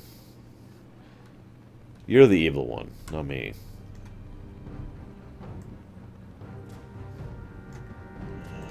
Actually, yeah, be safe. So here's our uncle. He used to be a little bit further away than this. You need something? Any news? You've seen Pamela? She's alive? Oh god, that's got to be the worst possible thing. Anyone know what the concept is of hope before despair? To explain what I mean by that, you're worried and you're tense because you know things are bad, right? And you know things are horrible. And then right before you hear news, you mistake the news and you think, oh, things aren't as bad as I thought. And there's just that tremendous relief as it's like, and then you realize that no, things are just as bad as you thought. That is the worst feeling in the world. God. So, she's alive? She's dead. Oh, Pamela. Why does your spirit still suffer in this world? Why are you perished while fortune keeps me alive? In an instant I would switch places with you and wander dead, Darrowshire, a ghost and alone. But news cannot change fate. Thank you, Deutsch. Now my duty to revenge burns as hot as ever. What's that sword you have? That sword belongs to Joseph Redpath, Pamela's father, although you probably already knew that. I wish Joseph could again be with his daughter, but it cannot be so. So, his soul was twisted by the scourge, and he became a monster. Pamela's fate is sealed, but perhaps we can change Joseph's fate. A strange gnome arrived at this tower not long ago. Her name is Chromy. Take the sword to her. I have a feeling she'll be able to help us. Have a good one. Hey, Chromy. Haven't we done this before? There's something timely about your visit. You're not from the future, are you? Well, not to get meta for a second, but actually technically I am, because I'm playing an alt. So, I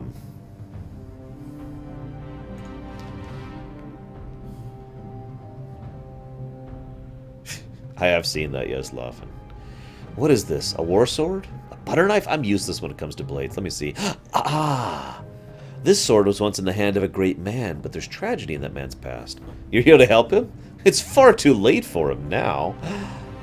But perhaps we can help him in the past. Hi.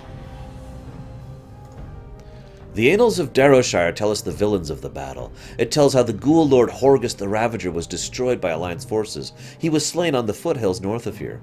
A Marduk the Black was never defeated, but his sword now rusts ownerless. It can be found southeast. Retrieve these items. I don't know why, but their fate lies with you. We meet again. The heroes of Darrowshire held relics of their own, and inside those relics lied more precious memories. First speak with Carlin. Get the extended Annals of Darrowshire. Within the tome lies the narrative that will drive our excursion through time. Then head west to the Maristeed. The former owner of the farmhouse collects relics from the battle. For what reason, I don't know. Hi. I require a rare reagent for the powerful spell I intend to cast. Skulls from the Scourge who took part in the Battle of Darrowshire. Go do this incredibly irritating quest from Vanilla. I'll actually explain the way this works timeline-wise in a minute. By the way, as a bit of an aside, this is before, obviously, the Dragon Soul event. So as of this moment in history, ironically, the Bronze Flight still has their abilities to work with and move through time. That is important because they effectively lose those abilities at the end of Kata.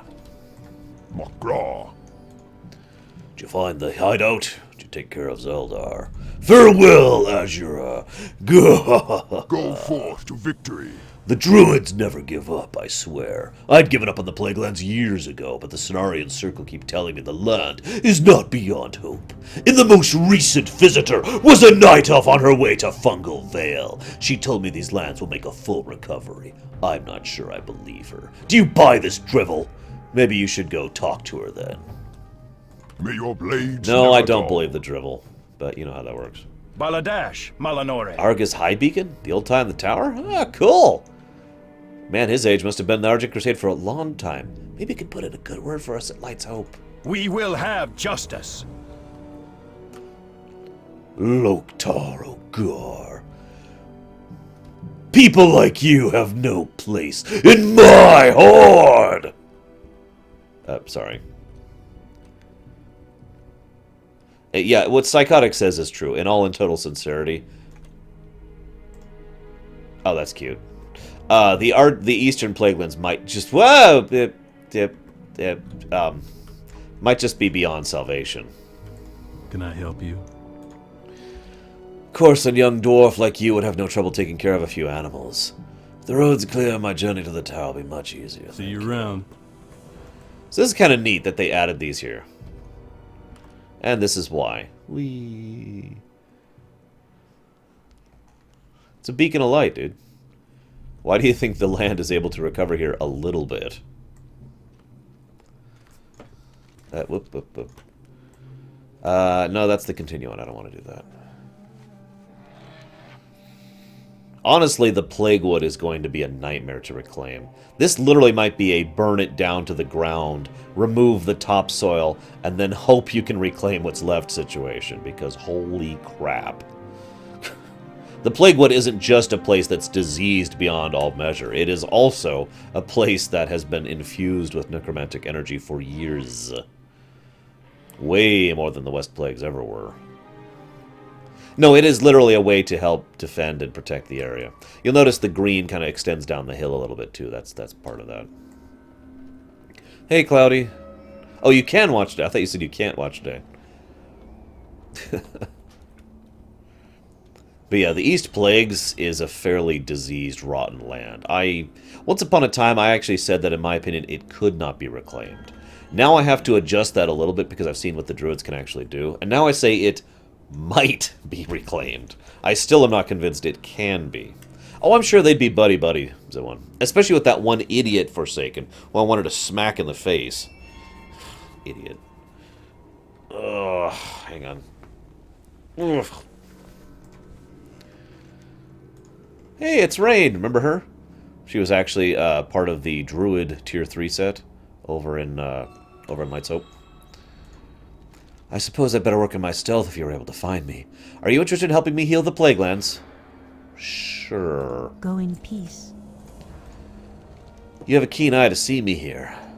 Ahead of us lies the Fungal Vale, an area that the Scourge Light still cling tightly to. They use floating contracts to continuously replague the land, keeping it vile and polluted. The devices are controlled with runes, which are held by dark adepts and shadow mages. Take the runes and kill them all!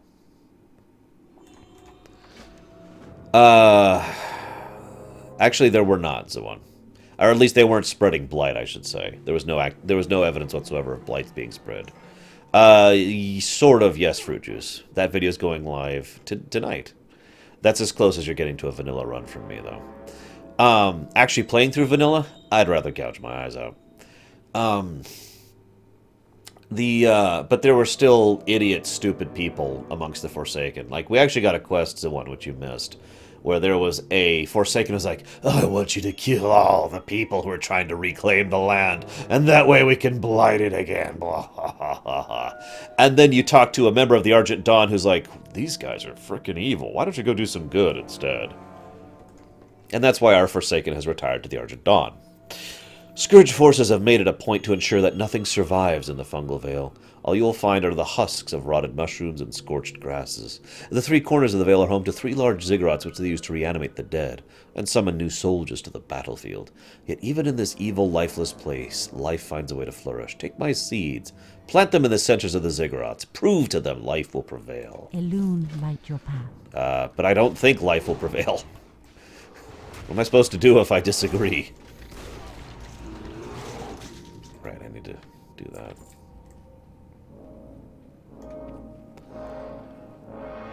I don't even know how to answer your question, Fruit Juice.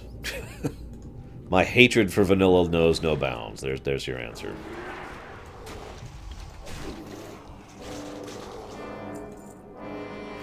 Yeah, no. I am glad that I never have to play vanilla again. To quote Spaceballs, glad, glad, glad, glad, glad! Yeah, we're gonna switch the music over again.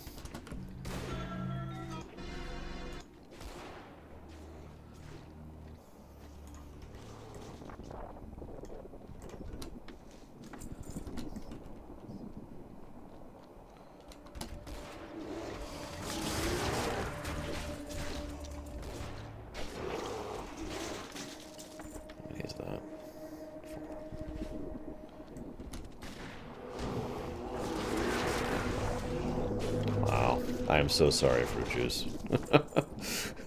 You have my sympathy. Hey, Benoth. But yeah, I leveled in vanilla, what was it, 9 times? I counted it out. It was way too damn many times. Way too many times.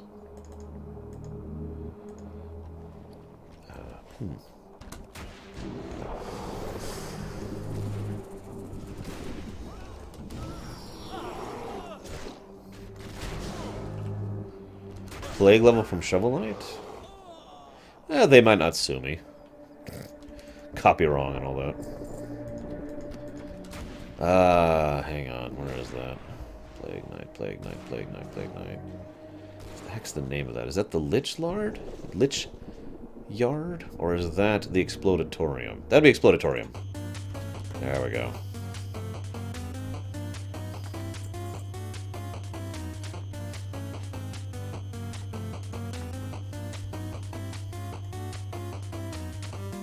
Let's see if we can get something to grow, shall we?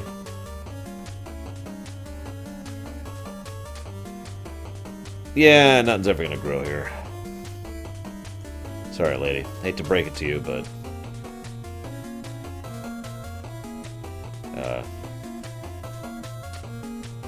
Okay, there's flowers. Lots of flowers. Oh god, oh god, they're growing on my feet. Oh god, oh god.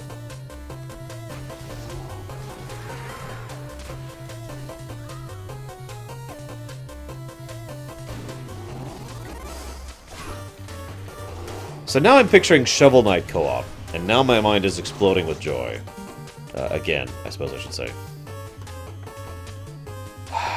I need ultimate power so I can make things happen. What do you guys think? Who's in favor of giving me ultimate power? Raise your hand.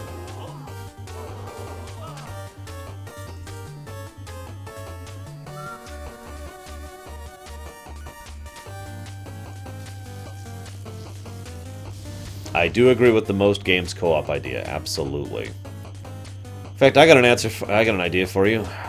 RTS games with co-op. Which is funny because StarCraft 2 has finally started doing that. Just not in full campaign mode, which would be freaking amazing. I don't know, Nicolas. What do you guys think? Should I adhere to Nicolas's idea? Dude, you have any idea the kind of muffins I could make with absolute power? Do you know the kind of confectionery treats I could grow with the ability to manipulate the cosmos themselves? Have you ever wanted to taste a black hole? I can make it happen.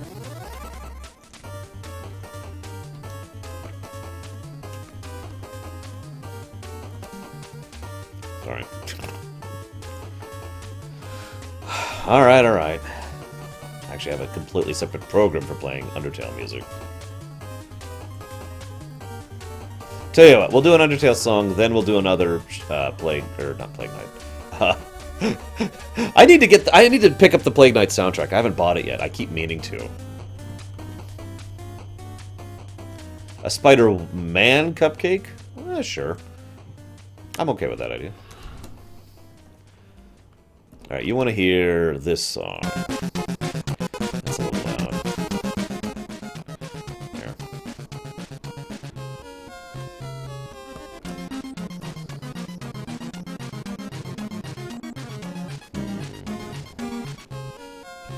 Yeah, I need these. Damn it. Go away. Kill them faster so they respawn faster, you bastard. Hashtag other players.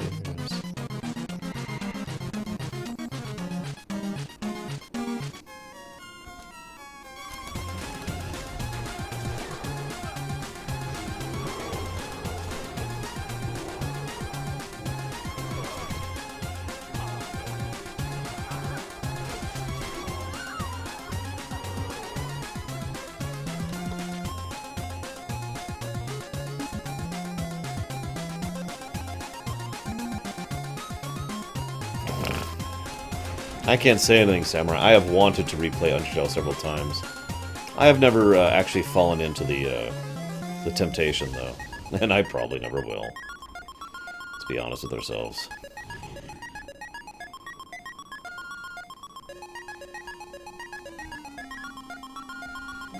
I have to disagree, Zaman. I really enjoyed it. It's the kind of game I can really appreciate, you know?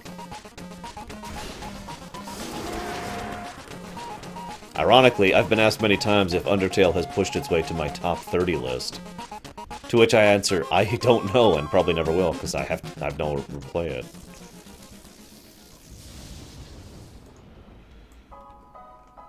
Whip, whip, whip. Hang on, so. The other song that was requested.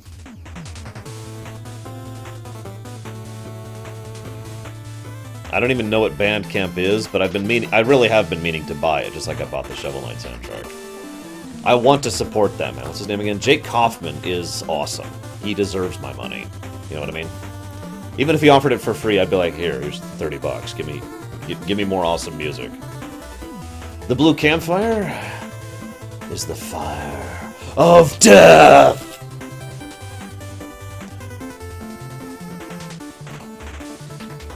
Oh, this is... Oh, cool. Seriously. There it is, blue campfire. So in all seriousness, this is actually Shadow Flame, which is something we've encountered a few times.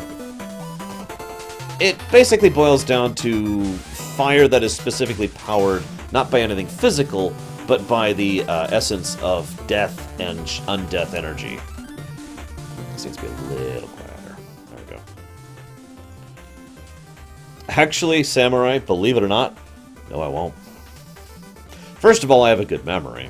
But second and more importantly, I have YouTube.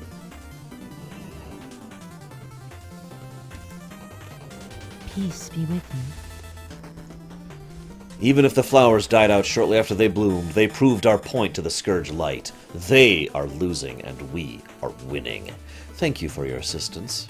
Goddess watch over you. The sooner those Scourge are pursed out of the veil, the sooner we can heal it. Thank you. Ding, ding. I have leveled and it's awesome. It's super great. Isn't that awesome? I'm gonna stop now. Anyone remember when I used to be speedrunning Black Temple and I used to sing along to the music? And then people made fun of me and then my confidence just plummeted and I kind of stopped.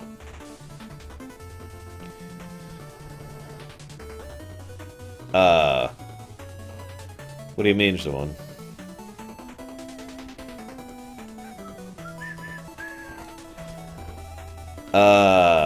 No, I do not offhand, Dakota. I actually remember what you're talking about, but I don't have it.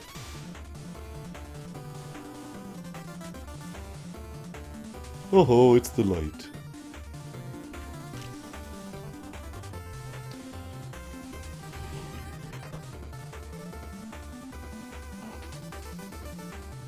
I don't see any problem with eating a black hole. You want to eat a star? I can make that happen, too. Come on, nobody wanted me to have unlimited power. I'm very sad about this.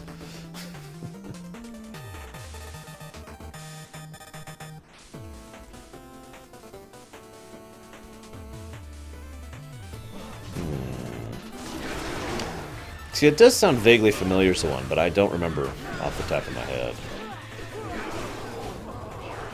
Gosh darn it. Go away. Shadow Flame Camo. What is this? Metal Gear Solid 3? Damn it. And I attacked the wrong thing.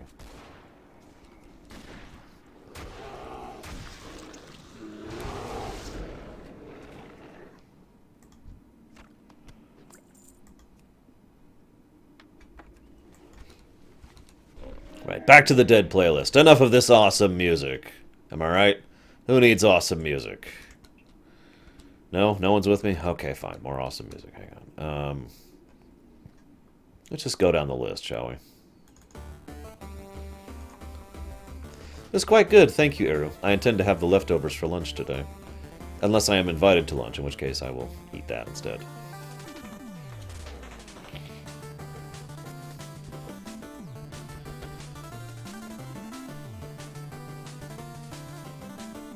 Okay, so I've got 2 people voting for me to have unlimited power. I need a 3rd person to make it concurrent. Who else wants me to have unlimited power? Do the lightning thing while I'm doing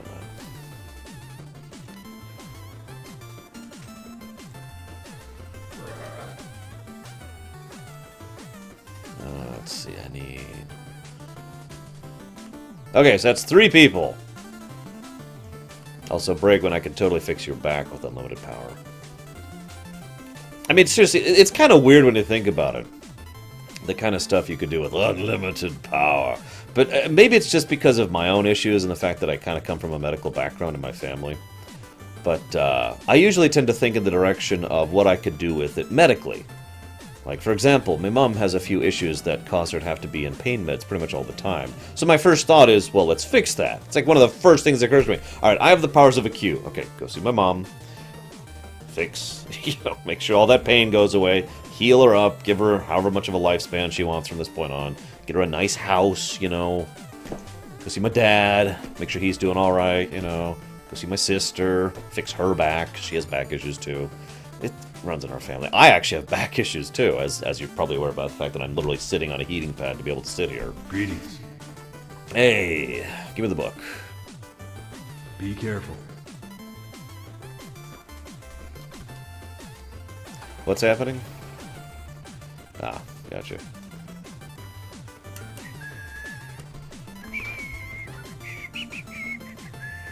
Sorry. I have a bad habit of whistling to music I like. I have to work really hard not to do that around other people. Like, I actually have to make a mental effort to realize I'm whistling and to be like, stop. Because I'm a terrible whistler. And other people hate the sound of my whistling. And understandably, because, again, I'm a terrible whistler. So I have to be like, oh, wait, stop whistling. So, back in the day, this place was home to the most evil man in the history of the Forsaken. A human being!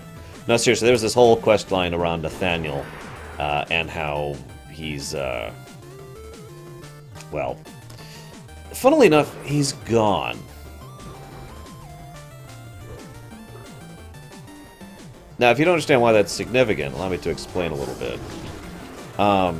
So, Nathaniel, Blightcaller, as he's called himself now,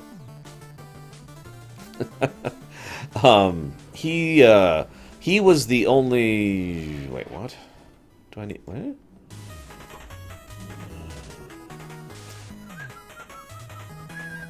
It doesn't help that I'm tone deaf, too.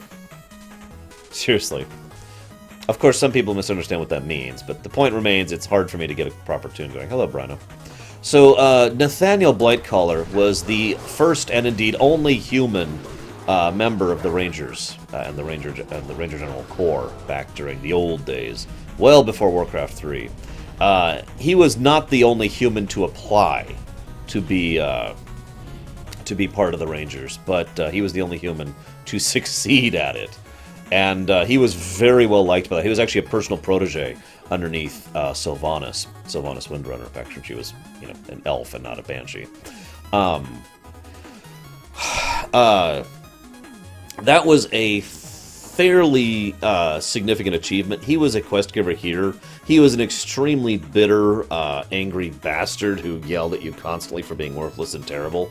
He also had one quest chain where he insisted on going and grabbing things that were of sentimental value to him, and if you called him out on it, he would deny that he had such a concept of sentiments, even though, he obviously did.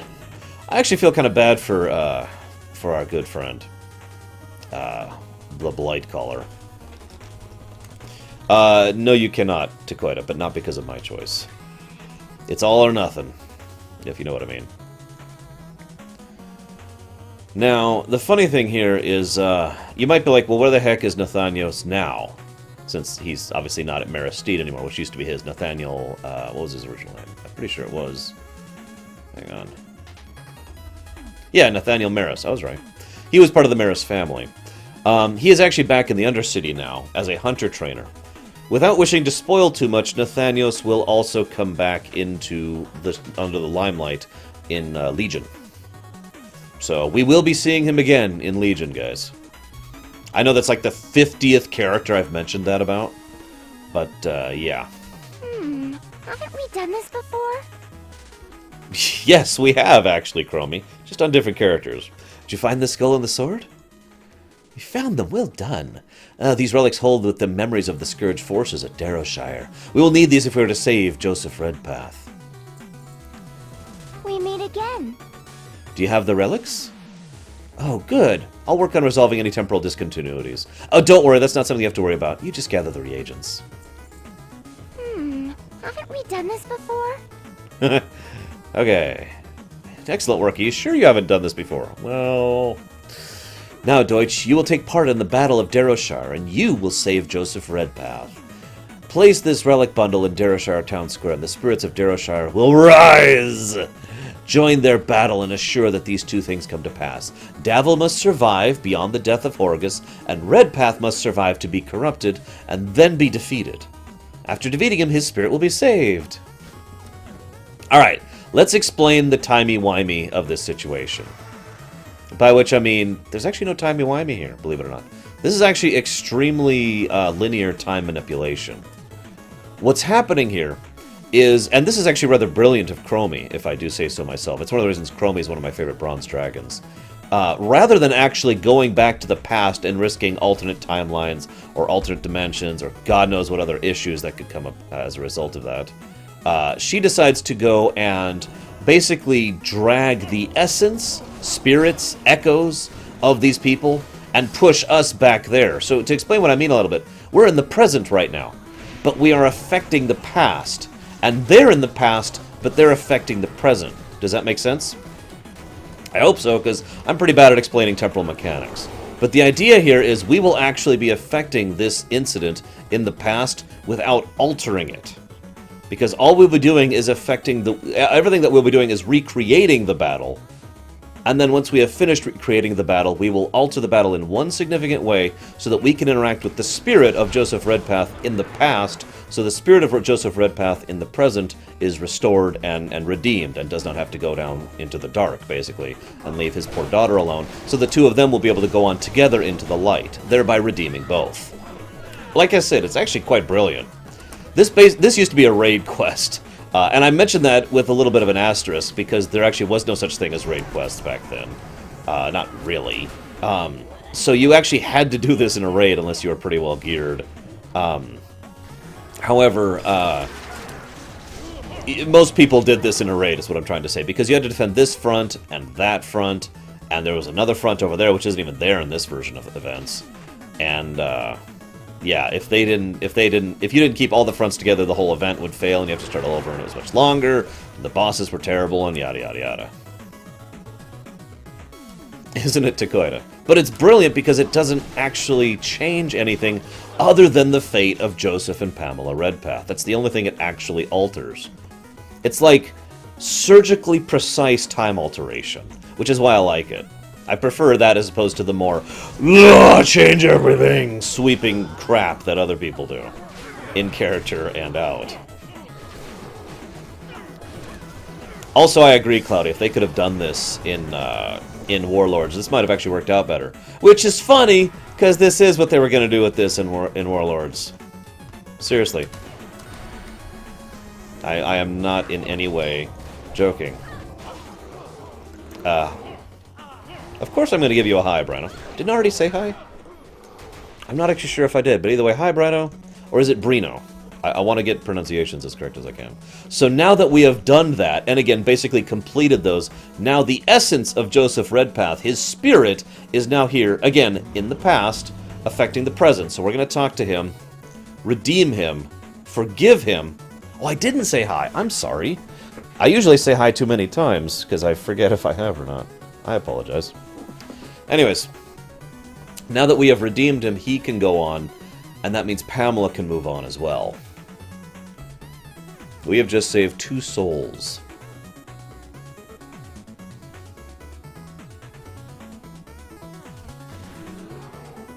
Meanwhile, Meter Maid's like, this quest is crap. Fighting's over. I heard Daddy whisper to me. He scared away all the ghosts, and he's coming home. I'm so happy. He also said you could come. I should welcome you if you came to the house. So I made you some tea. I hope you like lots of sugar. Ooh, sweet tea. Thank you. Daddy told me to give you this key. He said it opens a chest out back behind the house. He also wanted me to thank you. Did you do a day favor for him? Did you tell him you found my doll? Well, here's the key. And thank you, Deutsch. Thank you. You're a very nice man.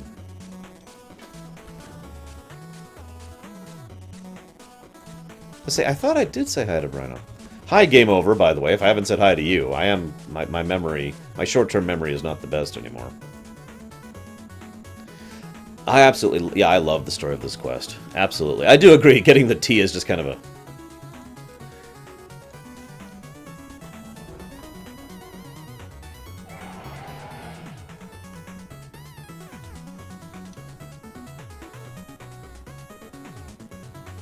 Brino, got it.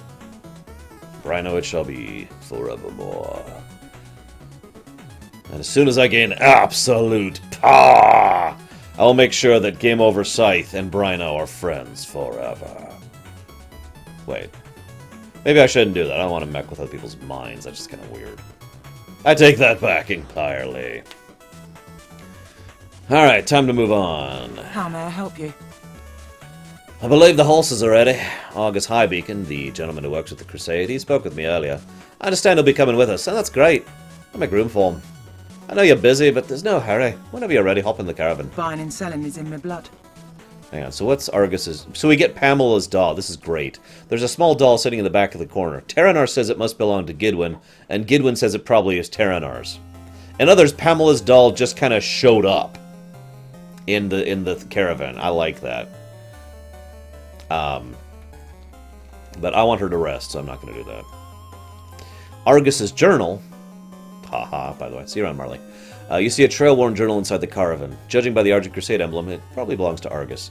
Written within the journal are several accounts of his experiences in his tenure during the Crusade. That gives you an additional experience bonus while you're here. Oh, the Chinese was excellent. Thank you again. Although, I mean, Eru is the one who made that decision, but still.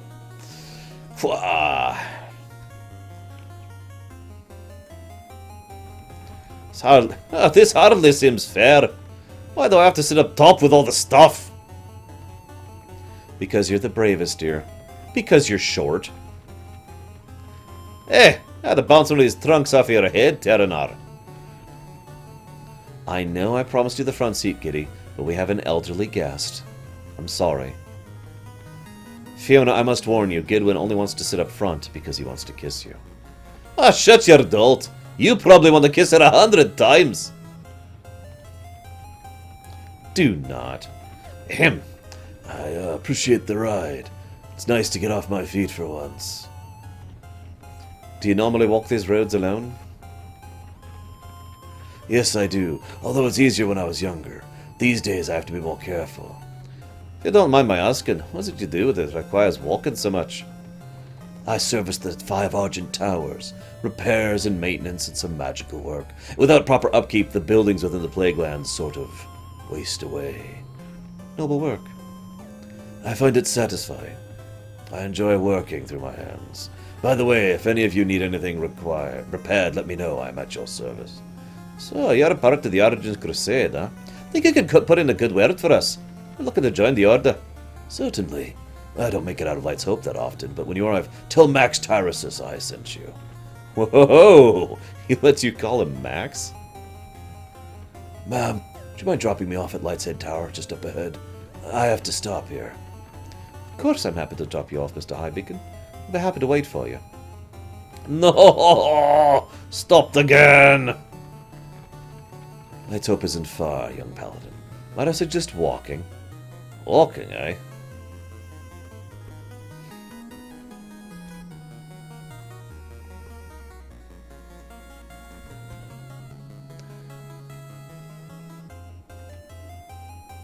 There's a troll over there.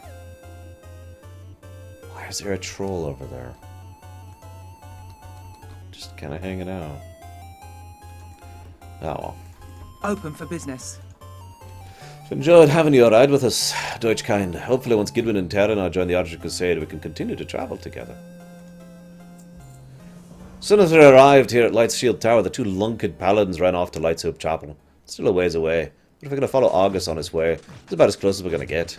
Check on them and make sure they're alright. I know they can handle themselves, but it'd make me feel better to know we were watching over them. Cheers, mate. Well, first of all, have fun, Banath. Second of all, advice?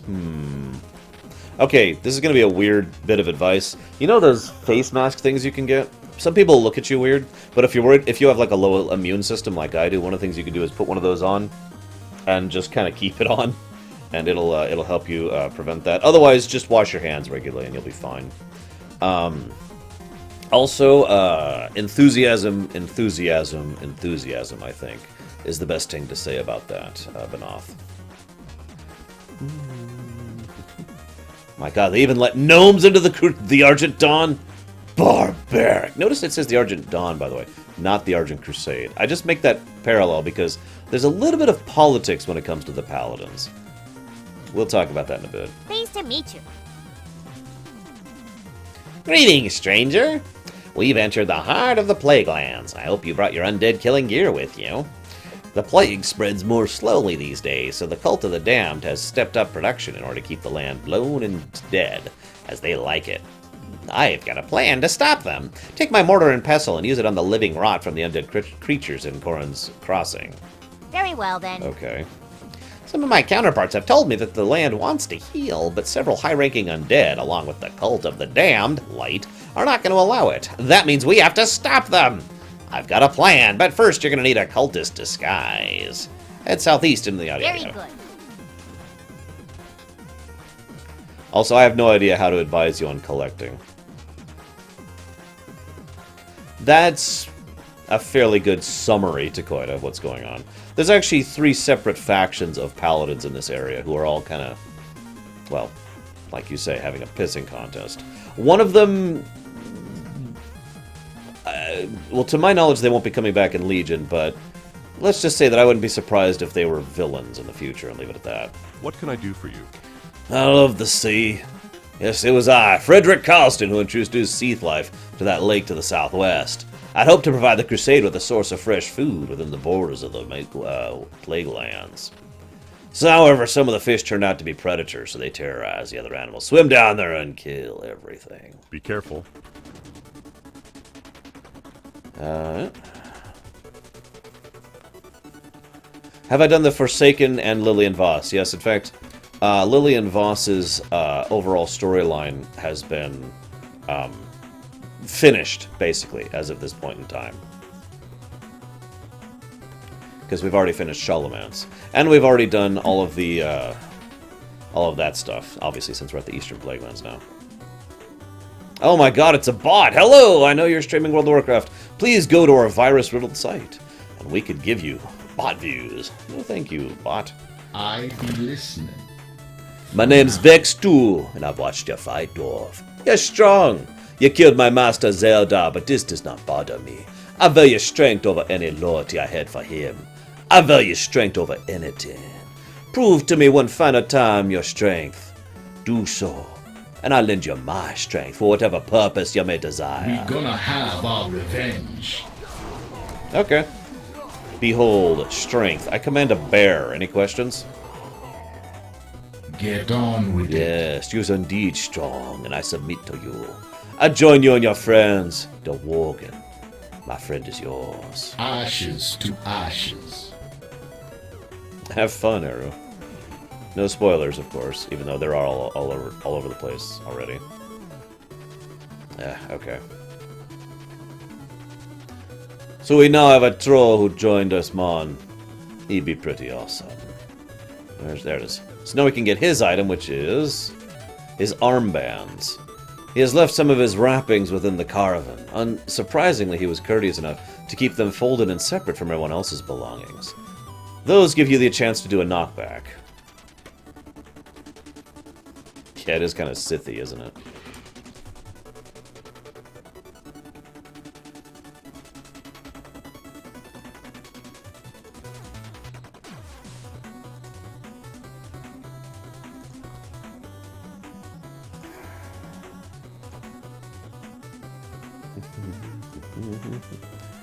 Sorry guys, hang on a second, I gotta look something up real quick.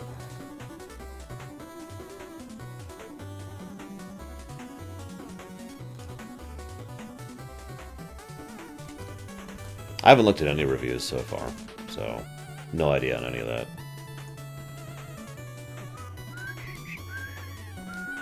Right, whistling, sorry. Here it is.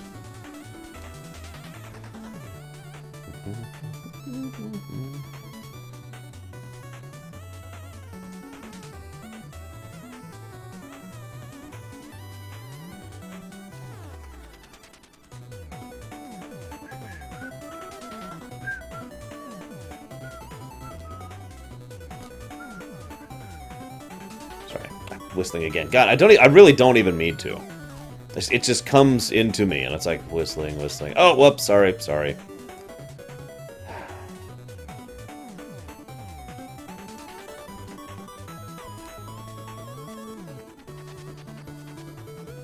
Here we go.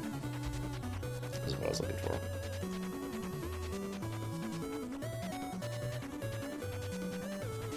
Just seconds.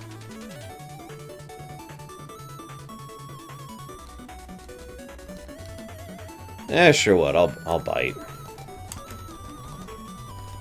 All it'll be is an irritation if I have to deal with it. Tap my feet.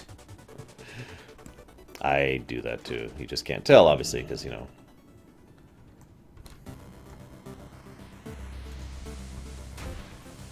Wow, those are some really big grouper fish. Look at that. Holy crap. I already have Brino. We'll see if I regret that decision.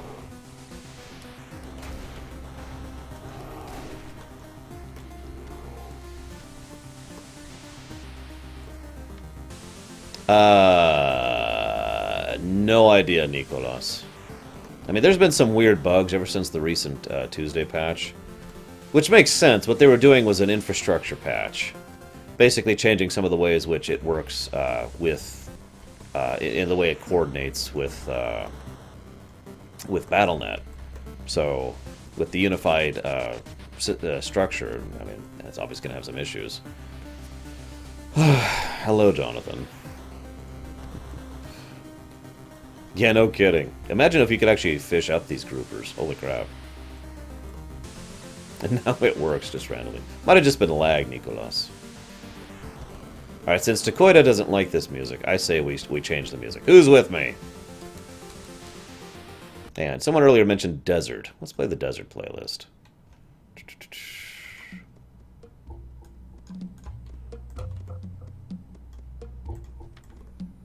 Let's see, what else do I need? You mean other than the fact that I just killed them, Takoida?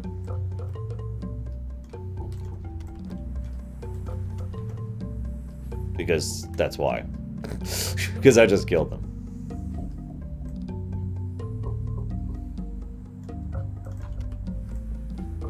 Alright. Now I need... what do I need? Oh yeah, I need to go do things. Was it you, Takoida? I don't know. But Desert playlist for the win. If they had real music out here. The good news is I'm pretty sure this is the last zone that'll have the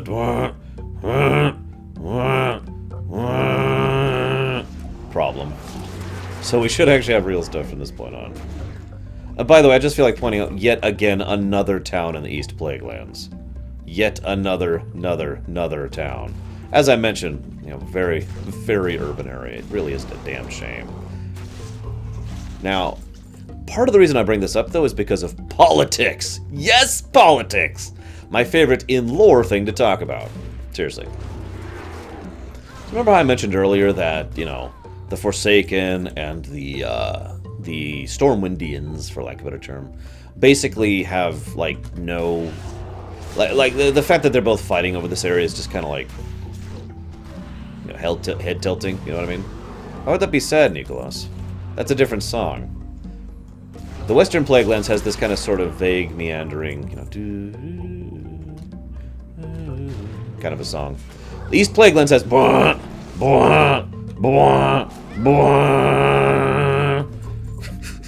you know? Anyways. This is a place that would be perfect for this kind of urban development again. For the same reasons it was last time. Lots of access to water, lots of land to work with. Lots of arable land, at least once upon a time. We'll see if that actually is true in the future or not. I only have 3. I like how I can get living rod off of banshees, by the way. That's just sort of eyebrow-raising. Point being... yeah, I know, right, Nicholas? It's funny, because East Plaguelands is such a fun zone to play through. So, let's assume the Alliance takeover. Well, we know what they're going to try to do. And they're probably going to try and urbanize the crap out of this. And I've already kind of gone over this, spending all that money reclaiming this territory rather than spending it back home. I've already discussed that possibility. What the heck are the Forsaken going to do if they take this place? Keeping in mind the East Plagues at this point in time is rather solidly held by the Argent Dawn. In fact, I've actually theorized that that's one of the reasons why there is basically no Horde or Alliance presence in the Eastern Plaguelands. Because this is Argent Dawn territory. They pretty much completely own this entire zone. The only things they don't own are the scattered remnants of the Scourge Light, who they are actively winning against. Let's see... Hello, it's me. I hope you don't mind a little homebrewed magic to allow me to communicate with you in the field. It'll save us both some time. We're going to incorporate the living rot into a mixture that'll ruin their next batch of the plague. And I'll show them. Okay, that's cool. I'm cool. Okay, I'm not cool. I lied. So, yeah, it would be, fair enough, Dakota. But either way, the point is, if either the Alliance or the Horde, Forsaken or Stormwind, tried to claim the Eastern Plaguelands, they might not. That might be a bad idea. Alright. Coagulated rot is potent in its own. But when we need something powerful to activate its concealed powers. A catalyst, if you will.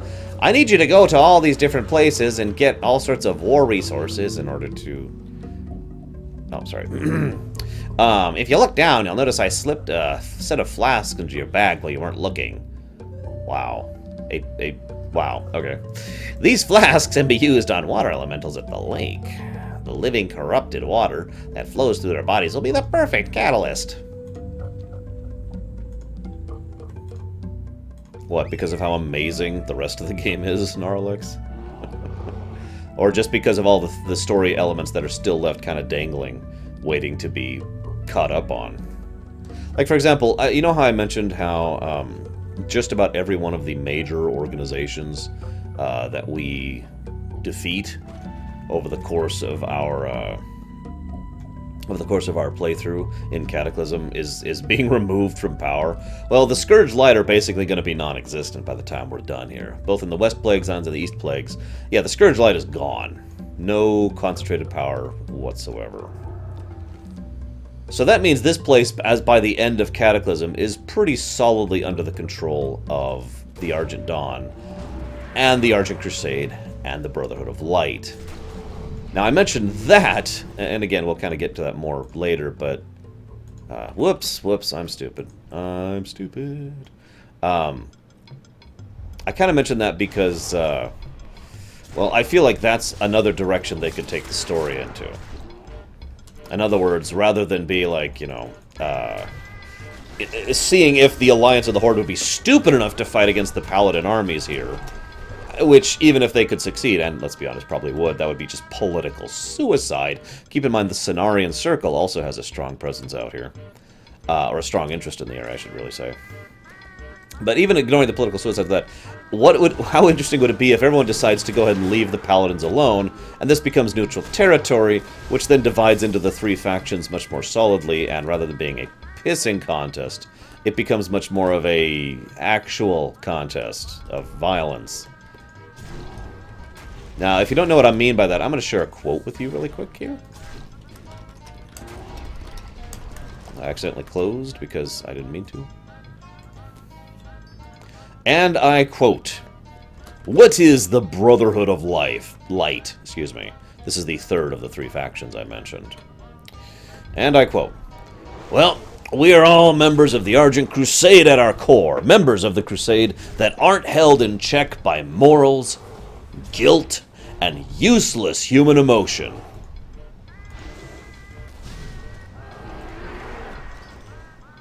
So, yeah. Yeah, of the three groups, I would probably pledge myself to the Argent Dawn. The Argent Crusade, well, they're not bad, really. They're just different. And a little more focused on the more zealous side of things. And I'm a little worried because we know exactly how easy it is for groups who call themselves Crusaders to be manipulated by anything and anyone. mean, seriously. So yeah, the Brotherhood of Light are bastards, basically. They're bastards who happen to be on our side. You know what I mean? Also, that actually sounds kind of cool, Psychotic. I like that idea. This is a concept I've talked about before, but to explain it again in brief. There is a difference between a villain who happens to have the same goal as the heroes and a hero who wants to do the same things the heroes do. And I firmly do consider the Brotherhood of Light to be a more villainous organization. Because, yeah. And I'm going to stop speculating because Legion, but you get the idea. Anyways, we're ready to strike. Uh-oh. Looks like we've got a little bit too much rot. We'll have to improvise. What could go wrong? Now, a tiny mixture of the rot into the water and mix thoroughly. There, that's it. Okay. On the lake's southeastern border, you'll find several plague cauldrons with the cultists nearby. Put on your cultists' robes and put in 1 drop of the solution you made. No more, or you risk your very life.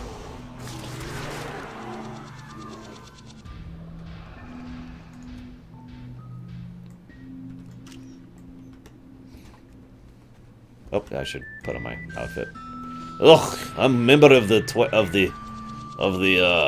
shoot, what organization am I pretending to be a member of? I can't remember right now. Oh, that's right. I'm a member of the Cult of the Damned Light. Definitely a true power of the Lich King. Yep, totally not a bunch of idiots trying to cling to a dying and failing organization. No. Also, there's Tyr's Hand, also known as the place where you went to farm gold back in the day.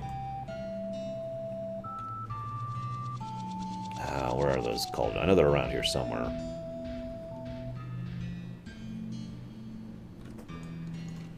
Should be around here somewhere. Like, here, shall I say? So what do you think would be more interesting, guys? Would you rather have a situation where the paladins kind of divide into the different factions and start fighting amongst each other? Where the heck is this cauldron? Wait. Ah, they moved it. Very good, Takoida. So if the paladins started actually factionalizing amongst each other, and we had sort of a Tolbarad situation, or do you think it'd be more interesting to have one of the different political powers try to take over the area and disturb the Hornet's Nest? Alright, so let's see. 1 drop. As soon as I can find the actual...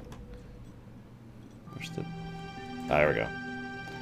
Alright, so I can put in a drop, the entire flasks, or all 12 flasks! What do you think I should do, guys?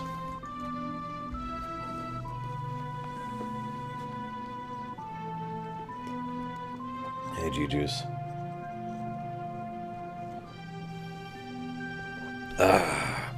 Well, it's funny you say that, Banath, because the Zakarum are actually relatively similar to what happened to the Scarlet Crusade already. Not that I would ever accuse Blizzard of copying their own story ideas across their IPs. I'm hearing all of them. Oh, nope, Schmeidolf wants to be reasoned and measured. You know, I've never actually dropped a single drop in. I'm going to look up what happens, because I'm kind of curious.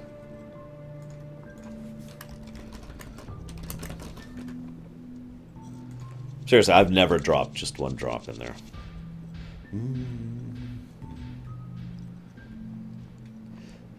Yeah, we're going to do all 12.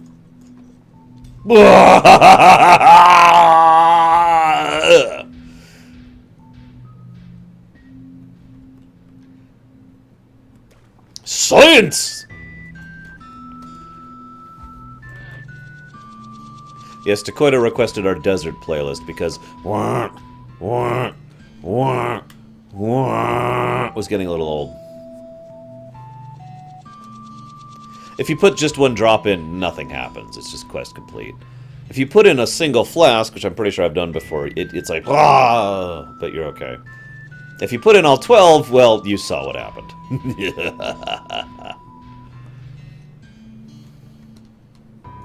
Unlimited power.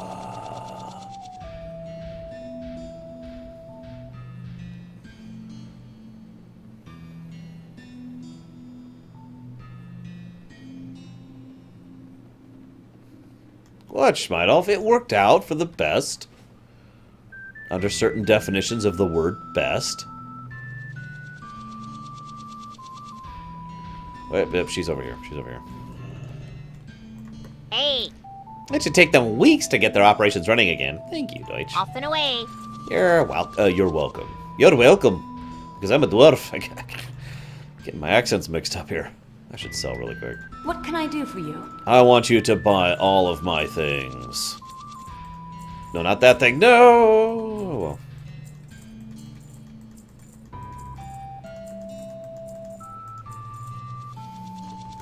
Have a good one.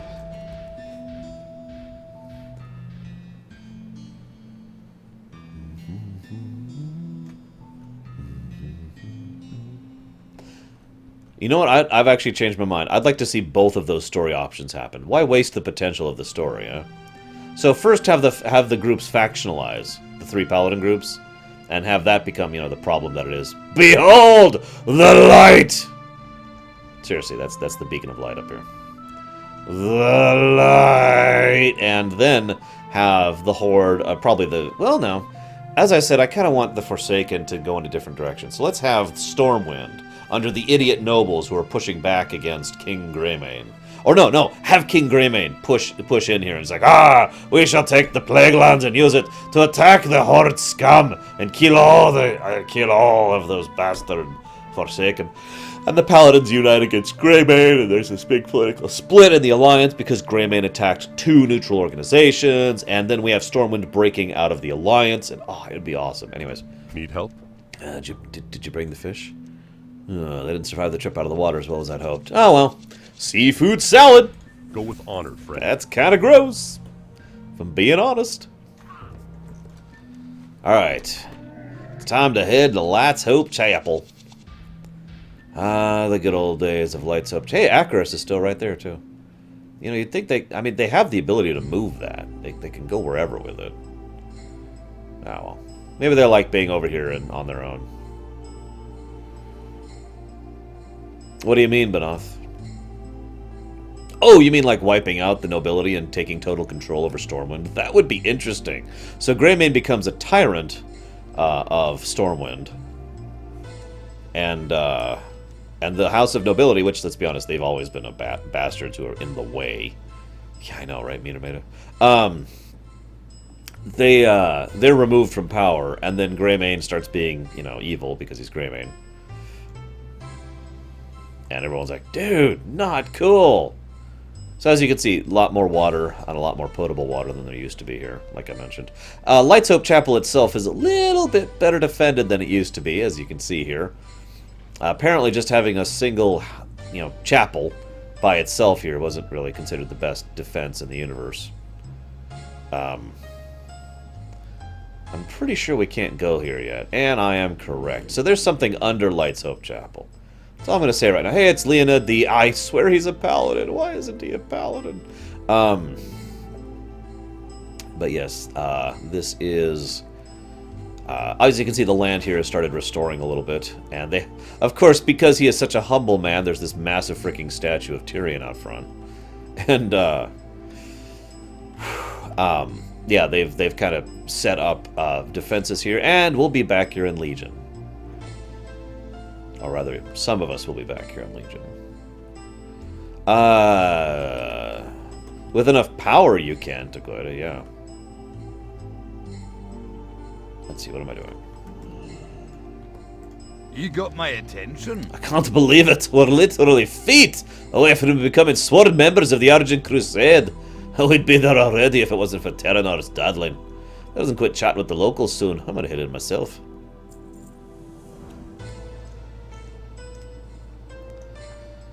I've always wanted to join the Crusade. It's the reason I became a paladin. Years of practice, honing my craft. Finally ready. Terranor thinks he's ready too, but I'm not sure. He's a bit of a showboat, and we never took his lesson seriously. Still, we promised to do this together, and here we are. Let's head into the Off with chapel, you. shall we? Terranar, you dolt! The chapel's 20 yards away. Here, let's switch playlists real quick. Come on. Yes, Acaris is now an ally. So that probably helps their defenses here. So this is Lord Maxwell Tyrosus. Light be with you. You wish to join the Crusade. Very well. But we have plenty of tasks for new recruits. First, a test. Behind our chapel you'll find a small crypt. Interred within are the bodies of fallen heroes, those who gave their lives in the war against the Scourge. Their spirits are at peace, but they return intermittently to test new members of the Order. The three of you may test together. Okay. Light bless you. By the way, one other little fascinating detail about the Brotherhood of Light.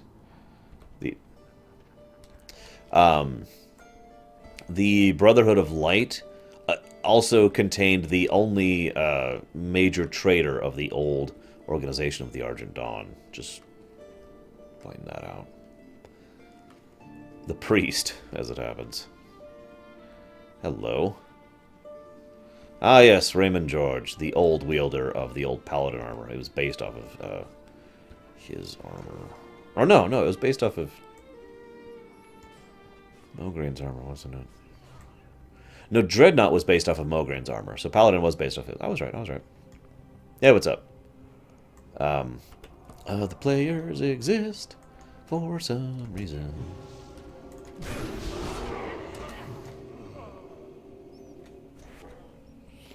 Can I slow down just a little bit? Nope.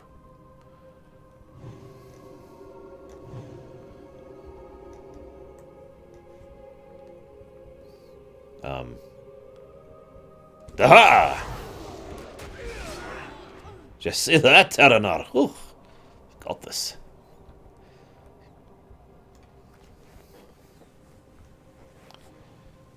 You are speaking, of course, of the old gods, Benoth.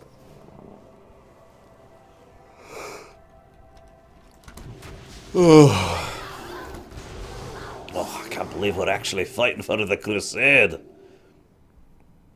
By the way, note the Scarlet Crusade is the Argent Crusade is the primary power group in Light's Hope Chapel in particular, whereas the Argent Dawn is the group that's primarily keeping the rest of the Plaguelands safe. And the Brotherhood of Light is fighting on the actual battlefront, which we will see not in a bit, probably later today. And by probably, I mean definitely.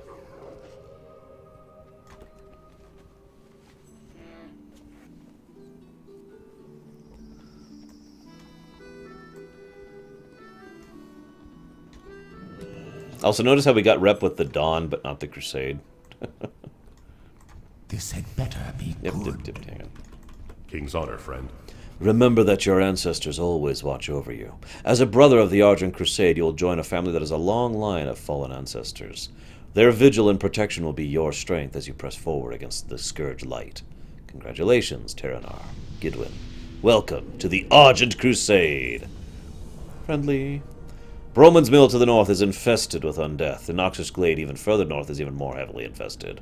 Despite their proximity, we've been unable to completely remove them. Vigilance is the key. Travel there and kill all of them. And try to avoid Garganox. I suspect you're not strong enough to defeat him. For the Alliance.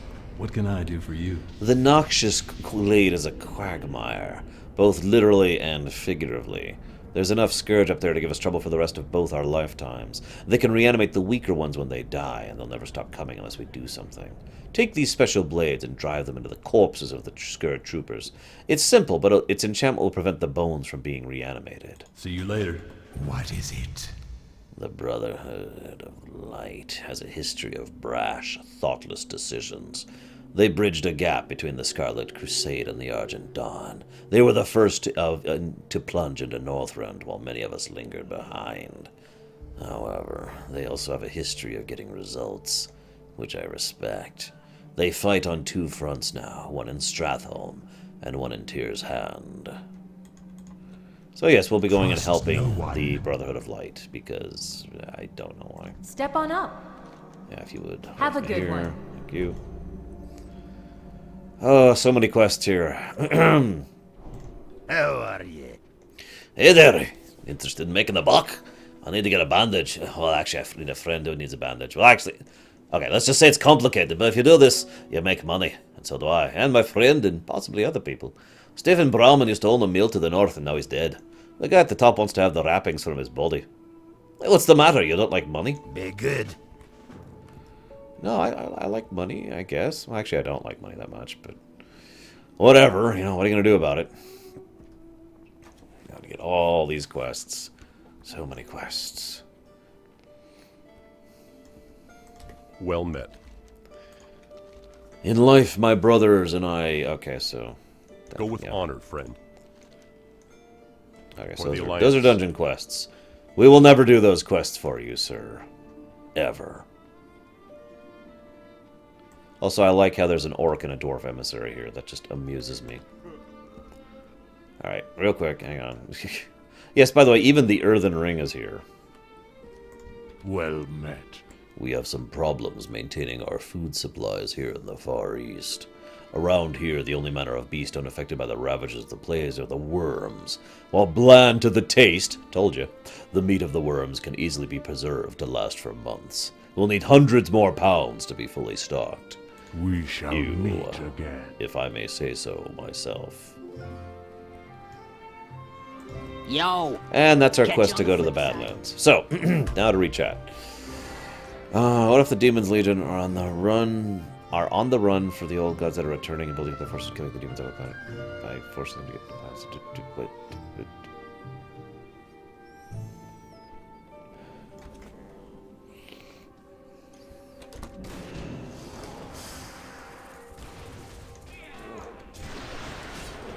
Okay, well, it's funny you say that, Benoth, because the Burning Legion's overall goal is related to the Void Lords, who are the superiors of the old gods. So it would make a degree of sense, but basically the Legion actively wipes out any planets they find, which also happen to include old god minions and forces and whatnot, because their ultimate goal is to defeat the Void Lords. But the old gods are not winning that war, per se. They're just winning the war by virtue of the fact that they have the capacity to manipulate and influence and get things on their side. In response to if you could get a character named in my Lorerun's, actually the viewers voted for this one. However, when I stream games like FTL or any of our... when we did like Darkest Dungeon, for example, or a game we actually are going to go back to streaming when we're done with the WoW Lorerun, XCOM, I do actually name all of my people after viewers, so the answer is absolutely. Just different. The Legion are not trying to corrupt the World Soul Elune. They are trying to destroy the World Soul Elune.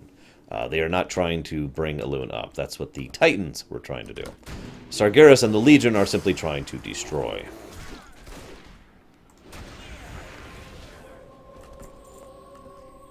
As I explained to a friend of mine not too long ago, the overall goal of the Legion is, well, the Void Lords require physical life to exist.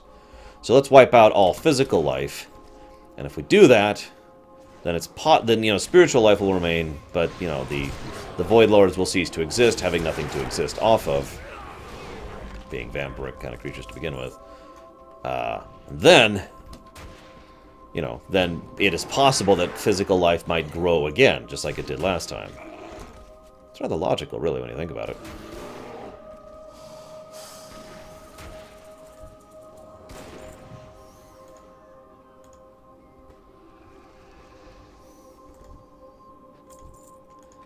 Also, no dibs, Dakota.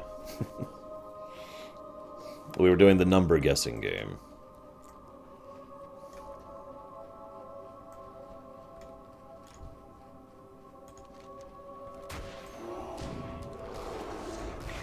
That's what that.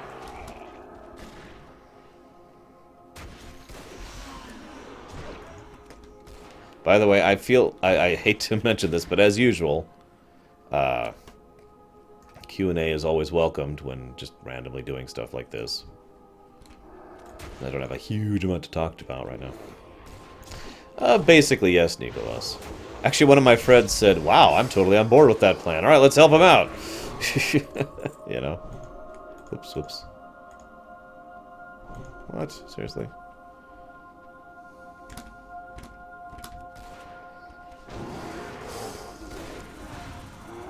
It is worth noting, and I'm sure at least some of the demons have figured this out by now, that the overall plan is once, you know, the Burning Legion's job is completed, the Legion itself will be destroyed.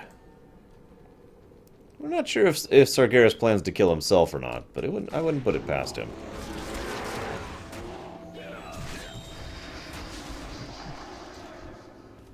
That might be, if that's true, that might be part of the reason why he's totally okay with, you know, slowly burning himself out by using fell power.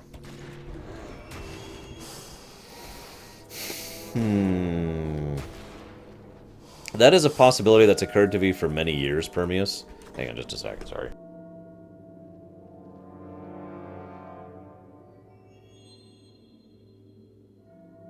In actual fact, my biggest theory up until the release of that book was the idea that Sargeras has been defeated for a long time. Not by Egwene, but, you know, whenever she was sent out of Medivh... Whenever he was sent out of Medivh's soul when Medivh was defeated, my theory was that the reason we hadn't seen Sargeras since then was Sargeras was off doing his own thing. Because, I mean, really, we haven't seen Sargeras since then. It's all been Kil'jaeden or Archimonde and other lesser members of the Legion. And, in fact, we have actually seen Kil'jaeden and Archimonde both... we have seen Kil'jaeden openly plotting against Sargeras.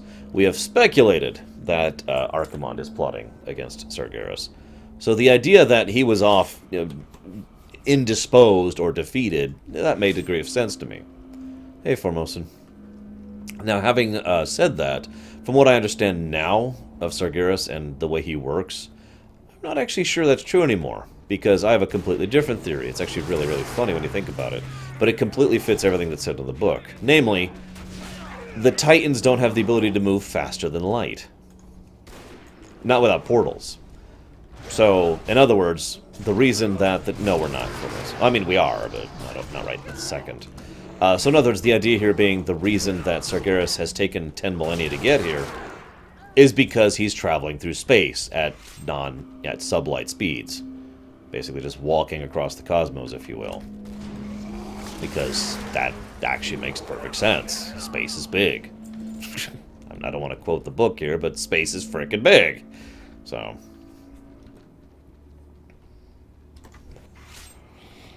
it would also explain why the Titans had only explored and encountered a tiny portion of the Great Dark. Ah.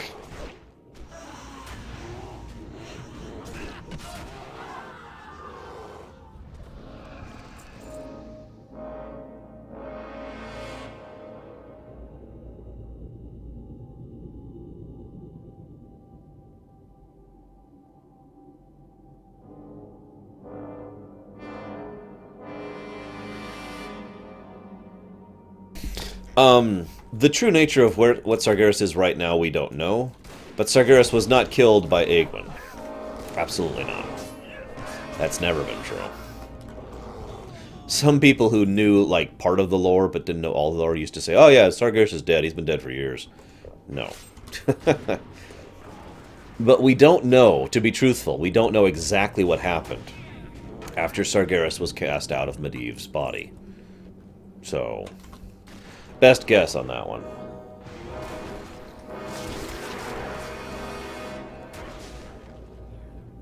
Guys. And yeah, I love how they're fanboying as we're fighting. Okay, fine. We'll just kill the beast. I got cooldowns. A couple cooldowns.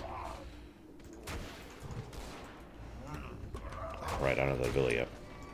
Okay, yep, he's a little bit too much even for us. Run. Wait a minute. I'm a hunter. Oh, you got me. Ugh.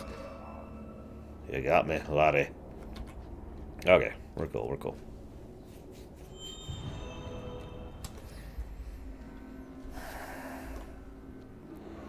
Yeah, like I said, it's pretty much the realm of pure speculation what happened to Sargeras after the disconnect between him and Medivh.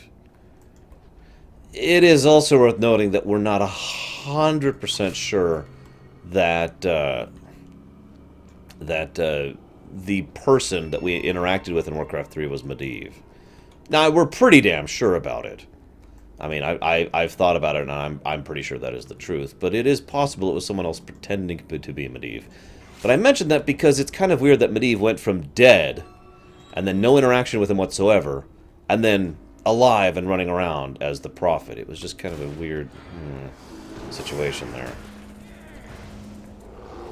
Actually, that is not correct, Meter Madeira. I hate to correct all the fanboys of Broxigar out there, but Broxigar did not damage Sargeras. He got Sargeras' attention, distracted him, which is still a feat, by the way, but no damage was actually dealt. Also, those events probably never happened.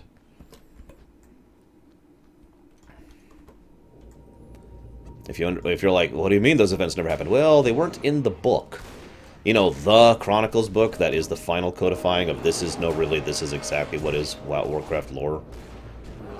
Now, it is still possible for those events to happen if they pull some timey-wimey garbage, but, yeah, the book was not mentioned during those events. So... I just realized the music's still doing the bwah, bwah, bwah, bwah. So we're gonna go back to the playlist. Sorry, guys. I hope you can tolerate the desert playlist for a little bit longer. If you can't, well, then that sucks.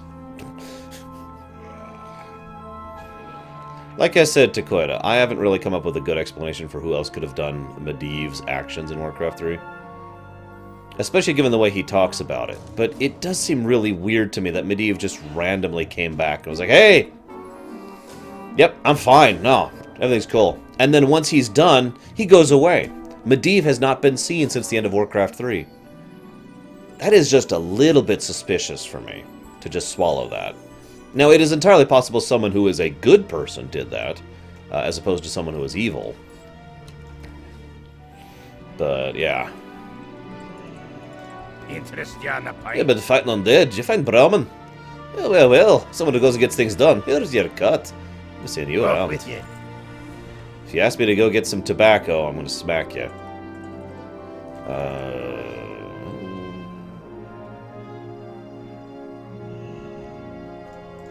Greetings. Unlikely, Formosan. You don't... Blizzard has its plot holes, but never that big. You've returned sooner than expected. Next, we will continue our path to the north. Light bless you. But first, other stuff. Our duty this day is done. It's only a matter of time before we defeat the Scourge Light. Today, we made progress. Be careful. Victory lies ahead. Tyrosus has given our next task, slaying even more undead. Gidwin's excited to move forward, but I think we should show a little more caution. Let's meet up with Fiona. Okay, I'm down with that. The reckoning is at hand. Possible, Bragon. Another possibility is something similar to what Takoida just mentioned. That it's someone who is good, who is trying to push the Graces into fighting against the Legion's return. Oh, excuse me. But didn't fully understand the concepts of human interaction. You know what I mean? Didn't quite know how people are supposed to react and interact with each other. Because, yeah, he was really odd in the way he I mean, literally... The best way to convince the leader of the various kingdoms that there is a threat they need to unify against is not walk into the middle of their discussion and say, "The Burning Legion has come! All the world is doomed!" You know, that's not... That doesn't... Hey, Nero's house. And then he goes to, what's his damn name? I can't think of his name. He goes to,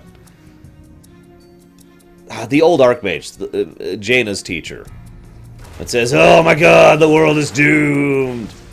And then he goes to Arthas, says, "Oh my god, the world's doomed!" And then when Jaina's finally like, "Okay, I'll be the one to listen to you," he's like, "Ah, at last, someone has listened to me." You know, he really does come across as a mad raving prophet. Antonidas, thank you. He does come across as a bit of a mad raving prophet, you know. And Medivh was many things, but mad raving prophet is not really on top of that list.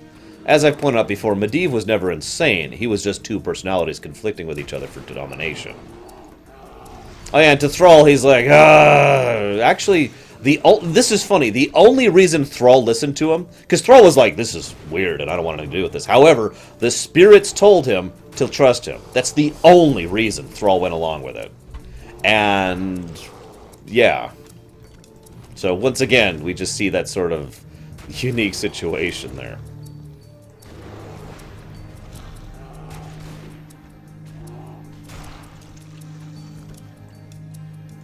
For the record, I would believe at this point that Medivh is perma-gone. He has been gone since Warcraft 3, as I said. He has not had so much as a single appearance in Frozen Throne. He was not in any of WoW.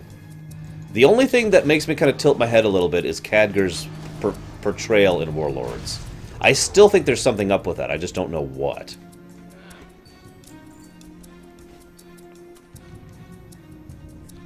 Thrall didn't know about that, though, Dakota, if you'll remember.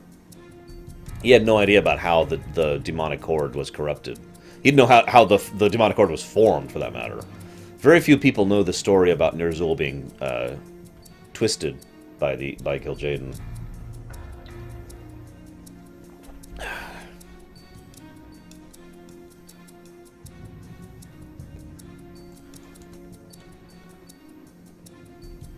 I'm going to go something a little bit more upbeat.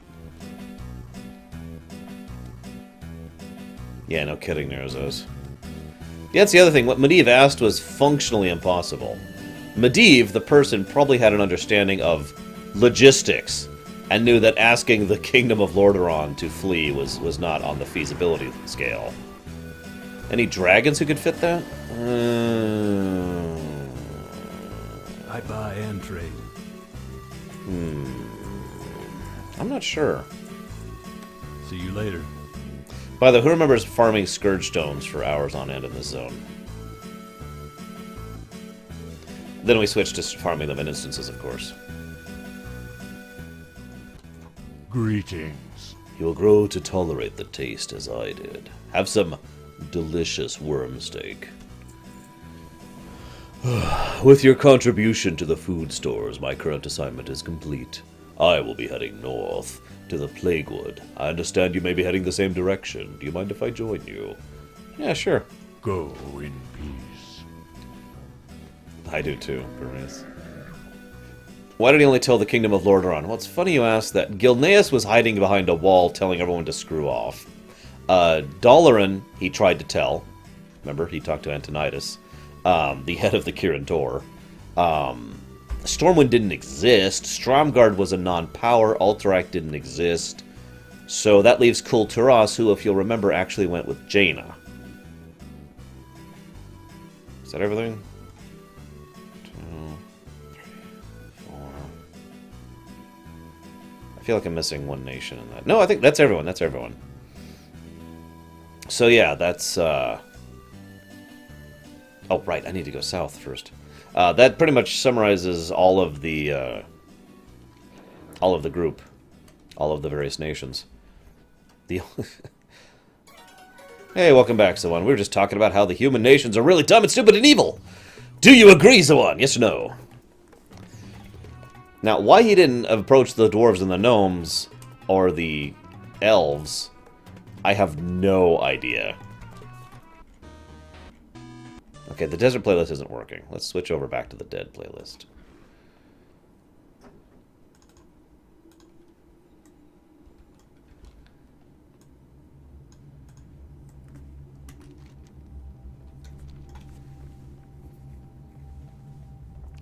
Yeah, to our knowledge, he did not tell the High Elves, or the Dwarves, or the Gnomes, or the Dwarves, or the Dwarves. 3 dwarf nations at this point in time. We don't know. Obviously, it is possible he did actually try to. Hey, look, it's a completely ordinary-looking human arcanist who's part of the Brotherhood of Light. A hunter, just what we needed. Wow, that guy's huge. Look at that. So yeah, Brotherhood of the Light, Eligor Dawnbringer, and of course Corfax. See you around. Hey there. Who gives that quote about morals, guilt, and useless human emotion. Have a good one. What because can I do he's for evil. We of the Brotherhood of Light are not as lenient as our brethren when it comes to meting out justice. We will kill everyone and everything and create a monument to non-existence. What can I do for you? Hem. We were only given 100 men to complete this mission, and we've already downed by one. Our scout was sent into the enemy stronghold to clear out the guards that patrol the area and set off a flare. Our 99 remaining men are at the ready, raiding that flare. I need a talented hunter to sneak in there and kill all the guards, and get the flare.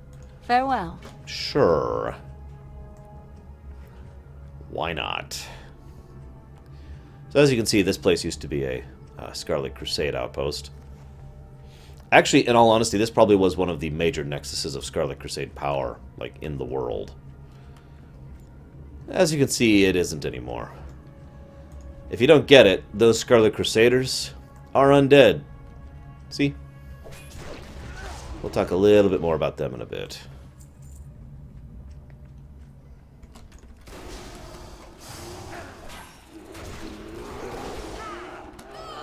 Why is Twitch doing the double message thing right now? Like, that's the second time I've seen that, and usually that implies there's a problem on Twitch's end. Yeah, well.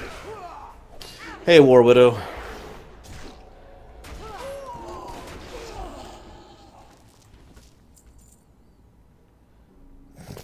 Yeah, no kidding, Zoan.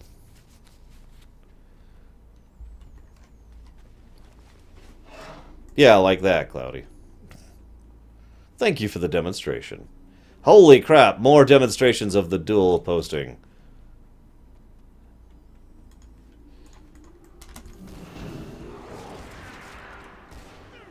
Yeah, I know, right, Metermator?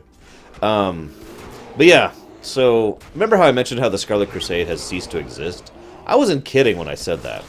These are not actually Scarlet Crusaders, not in any way that matters. In fact, it could be argued these are not even Type 3 undead. These are something a little bit different. We're going to refer to them as a whole new type of undead.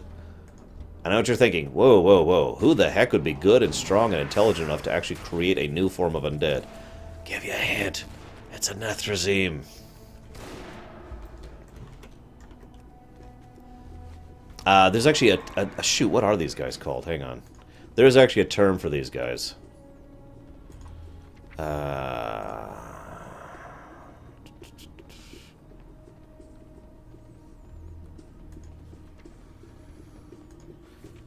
Shoot, hang on.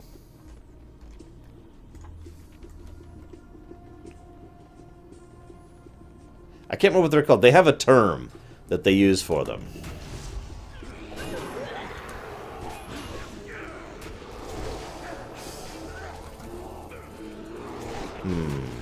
Well, considering the Brotherhood of Light exists, Zoan, I'd say yes. But, Risen! Thank you, that's what these are called. Risen. So you might ask how these are different from your typical undead. Whoops, he's over there. No, Risen is correct. The variance between these and the other four types of undead is these are people who have been resurrected in a form of slavery. They are, like, their souls may or may not still be there. We're not actually sure. But they have absolutely no freedom of will whatsoever. They have no ability to function independent of their master, the Dreadlord who crafted them. But they're not golems, and they're not natural undead, so, like I said, they're effectively a new type of undead. Oh, hey! Well, there's the Centurion. Of course he's an orc. Flare is fully assembled. Well, let's do it. Whoosh.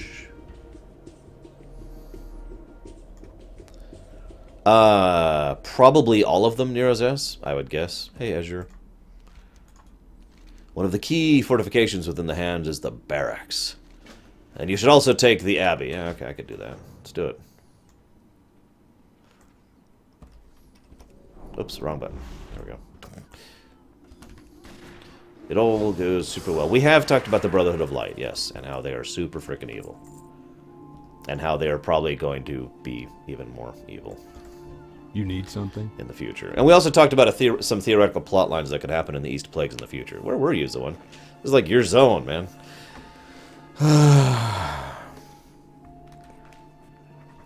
I'll be handling things from here, Hunter. Fine, you want an assignment? Sure. For the Alliance. Kill that guy. This battle was won before it started. Right now we're just shooting for style points. Within the barracks, the sniveling Scarlet Crusaders cling to their priceless artifacts, even though some of the objects are too holy for their now undead hands to touch them. Be careful. We've already lost half a dozen men to the hail of bullets and arrows coming from atop this fortress. I haven't seen the face of the enemy that's firing, but I don't need to. I know the man that's up there. Leopold! Remember him? That's right. There's only one man up there, picking off my men one by one. And from what I can see, there's only one of you. Sounds like a fair fight to me. Have a good one. Some of the more vile members of the Scarlet Crusade, Matthias, the Wrathcaster, lurks in the barracks dungeon. Were I younger, and on the front lines, I'd run him through myself. As things are, I'm left behind to lead our forces. So I leave the pleasure to you. That could be it, Nicholas. Just call it Type 3C. Because it does seem to be a variant on Type 3 Undead. Oh, absolutely, Nerozos. Commander Marjan is cunning, shrewd, and willing to do anything to win. Before all these things, however, she is loyal. I have no doubt you'll find her in the central chamber, fighting under a crimson banner until she wins or dies. Make sure it's the latter. See you around. So if you don't remember all these NPCs, some of these were people who were the very, very, very, very, very few friendly Scarlet Crusaders.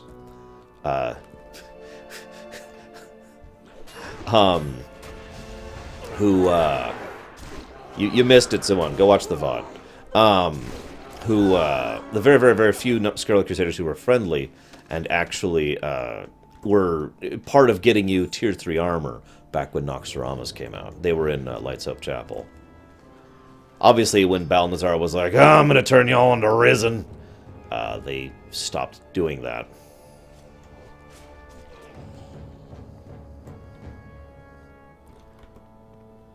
I actually feel really bad about these Scarlet Crusaders. Like, really bad. Leland Strawn, several small diamonds strung together with gold filigree.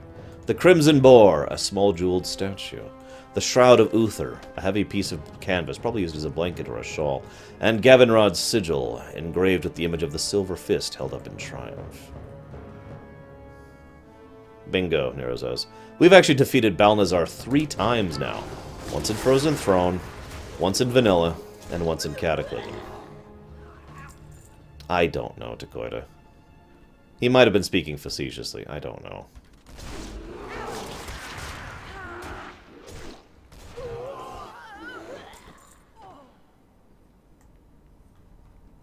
Judgment armor looks so good on undead females. Holy crap, it looks so cool. I would re-roll my paladin to an undead in a heartbeat because they look so awesome in paladin armor. While we wait for a respawn, I can show you what I mean.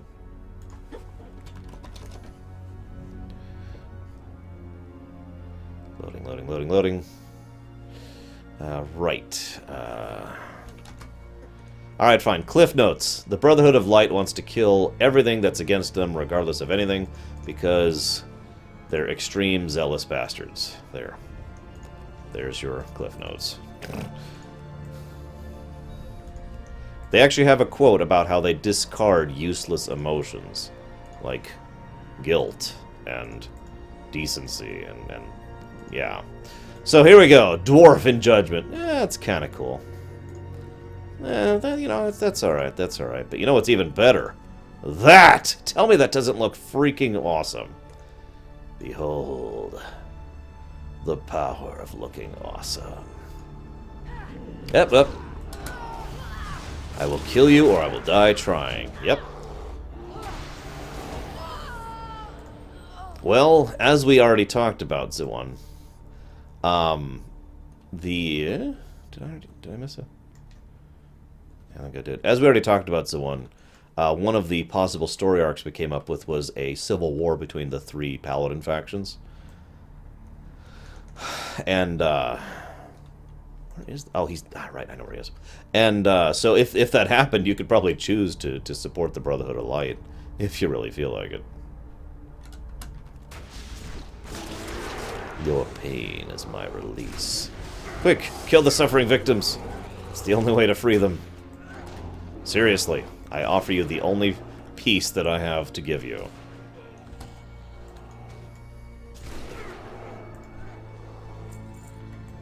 Okay. Now to go up.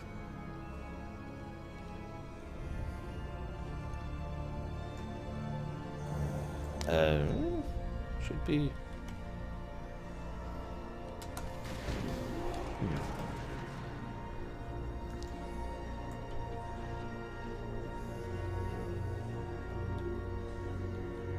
I'm afraid we'll have to agree to disagree then, Takeda. And yes, I know Zoan. Finally. I mean, I know technically the Silver Hand kept going for a while, but not as an actual functional, unified organization.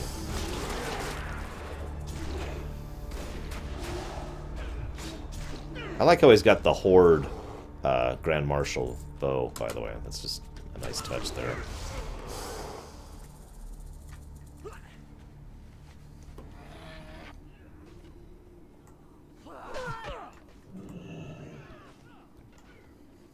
Can I help you? I hope you gave them a fight. Well done. I'll return these to Tarosis when we return. See you later. Oh yeah, by the way, this is the exact quote here for those of you, for Zawan, because you're the only one who missed it. We are the members of the Argent Crusade at the core, members of the Argent Crusade that aren't held in check by morals, guilt, and useless human emotion. AKA evil.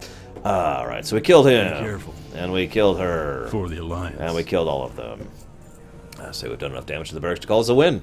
Commander, Huntsman, and Warlock all slain, not to mention relics that we've liberated, or should you liberated. The Cathedral still remains, but not for long. See you later. Alright, let's take a picture with Mr. Evil here. Mr. Evil. Oh, look at how evil this boss is.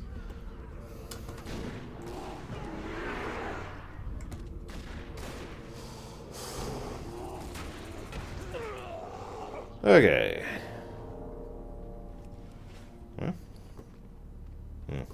Hey there. Well met. Can I trust you to assist me in taking this abbey away from these abominations? See you around. Congratulations, Benoth. A few of our men didn't make it through the portals we were supposed to open inside this very abbey. You've already proved elusive and battle-hardy. I also have a text. Now I need you to do so again. Okay. The abbey has 2 wings, a library and a hall of arms. In each wing you should find a portal. Use the keystone on the portals. Also, the rogue armor, tier 3 giver. The fate of the Scarlet Crusade is tragic, if somewhat ironic. At one point they led the charge of humanity against the undead. Now they resemble the corpses they once hunted. And what caused their descent into undeath isn't certain, but it doesn't make their descent any less dangerous. So yeah, they don't actually know about what Balnazar did here yet. How's that for cute? I don't think it would change anything they do. It's just they literally don't know what happened yet. Yes, emotion is a weakness. Humor must be destroyed. Good, light, justice must all be destroyed. For the light, good, and justice! Farewell forever, Bragman. We may never meet again. Or maybe we'll meet again in like 20 minutes. Who knows? Of course they do, Last Exile. They're not going to risk themselves.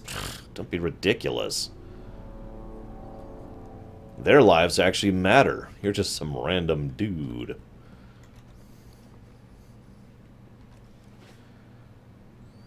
Is that... Oh, that's a Horde. Damn.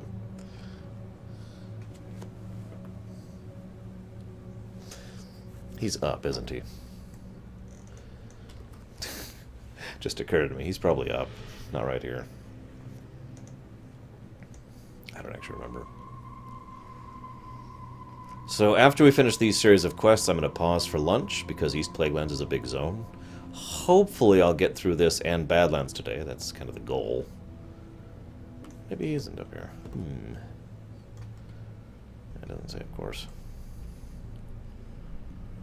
But yeah, this is...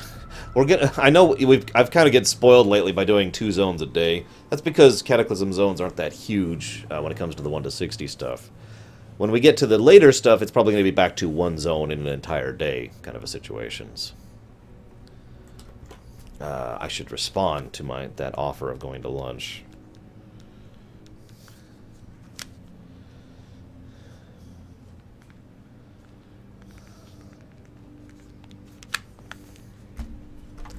And crap, the assassin just spawned. He's up. He really is up. Damn it, he was up. I knew it.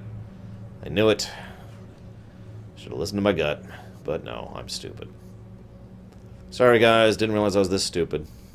I should have. But I'm too stupid to. Alright, where's his corpse? Right there. I'm ready for him. Behold, I am now Hawkeye! No? Okay. So let's talk about dwarves and paladins real quick. So, paladinism, the Silver Hand, was taught and accepted dwarven members. Duh, basically. But the way this works out is, as you're aware, the Silver Hand as a functional organization ceased to exist. Now, people kept carrying on the ideals and the concepts of the Silver Hand, and people called themselves members of the Silver Hand, but that's like saying I'm a member of the Empire right now. I can say that as much as I want. I may even mean it, but I'm not actually a part of the Empire in any functional manner because the Empire doesn't frickin' exist. You with me? So they called themselves members of the Silver Hand and basically kept forward, at least this is speculation at this point, kept forward the ideals and tenets, writings, books, etc. of the Silver Hand into the future so that the Silver Hand could eventually, in Legion, actually be reformed and once again exist and as a functional organization, which is pretty awesome, actually. It's a bit shame Uther can't be in it, but, you know, I get how that works.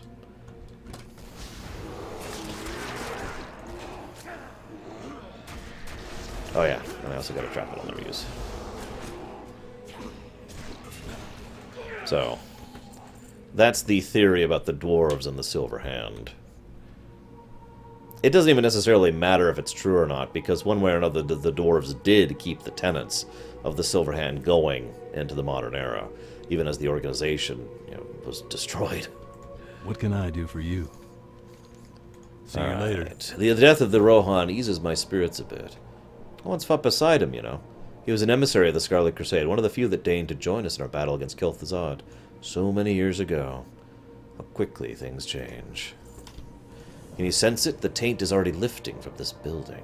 A holy building wants to be holy, and villains like Rohan and the rest of his scarlet scum only hold it back. With the Abbey secure, we are a step closer to taking Tyr's hand. For the Alliance.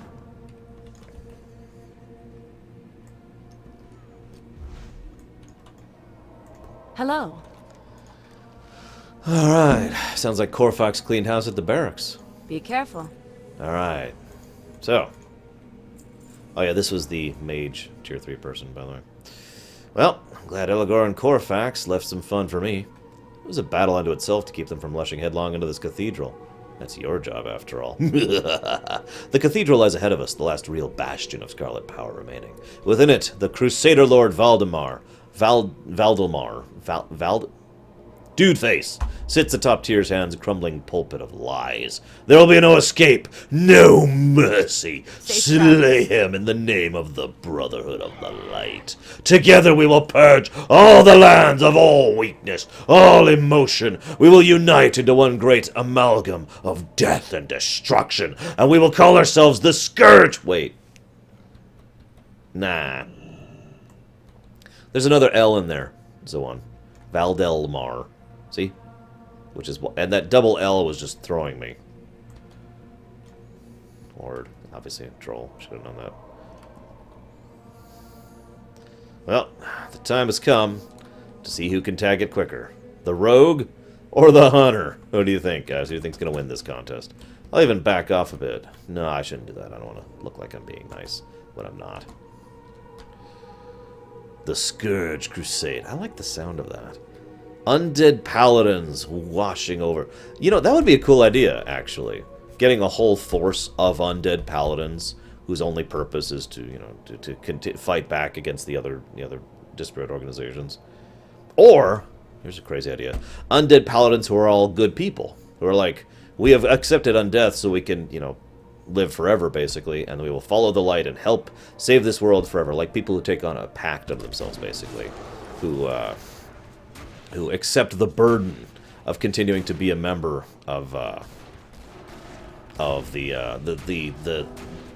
Scourge Crusade forever.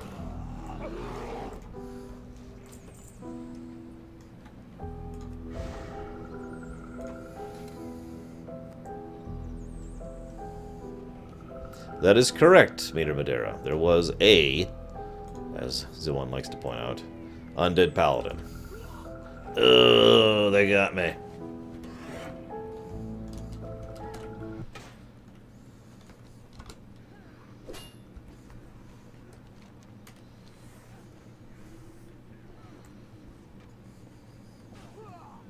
Yeah, you'd actually kind of have the FF10 situation after a while. Unless they actually manage to keep to it. Who knows? Who knows? I've noticed in fiction it kind of depends on the individual if they either A, after, within an immortal life, turn into a slowly degenerating, rotting mess of doom, or B, continue to stay clear to their ideals over the period of time. I've often speculated that, again, in fiction, that depends on the individual's mind, willpower, drive, etc. The ability to stay cohesive for, centuries is not an easy task. Some people I know can't stay cohesive for a few minutes. But you get what I mean by that.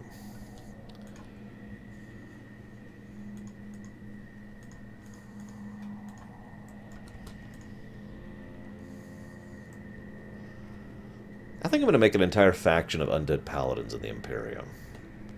I like that idea a lot, actually. I'll have to think about that more.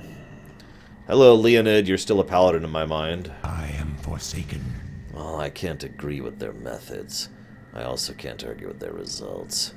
In many ways, the Scarlet Crusade were well-intentioned, but their zeal grew too strong, and their hate blinded them to reason. I only hope the same doesn't happen to the Brotherhood of Light. Cough! Cough! Foreshadowing. Farewell. That'll never happen. They're all good guys. They just want to murder everyone without regard to morals or ethics.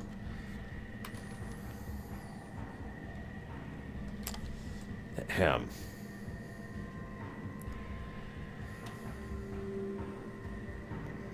I don't care, Zoan. I really don't.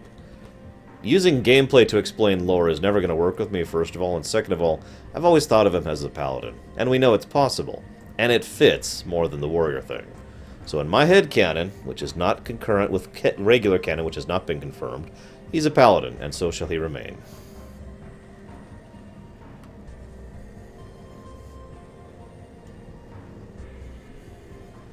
Yeah, probably, Takoeda. I shouldn't even say probably. You are correct about that.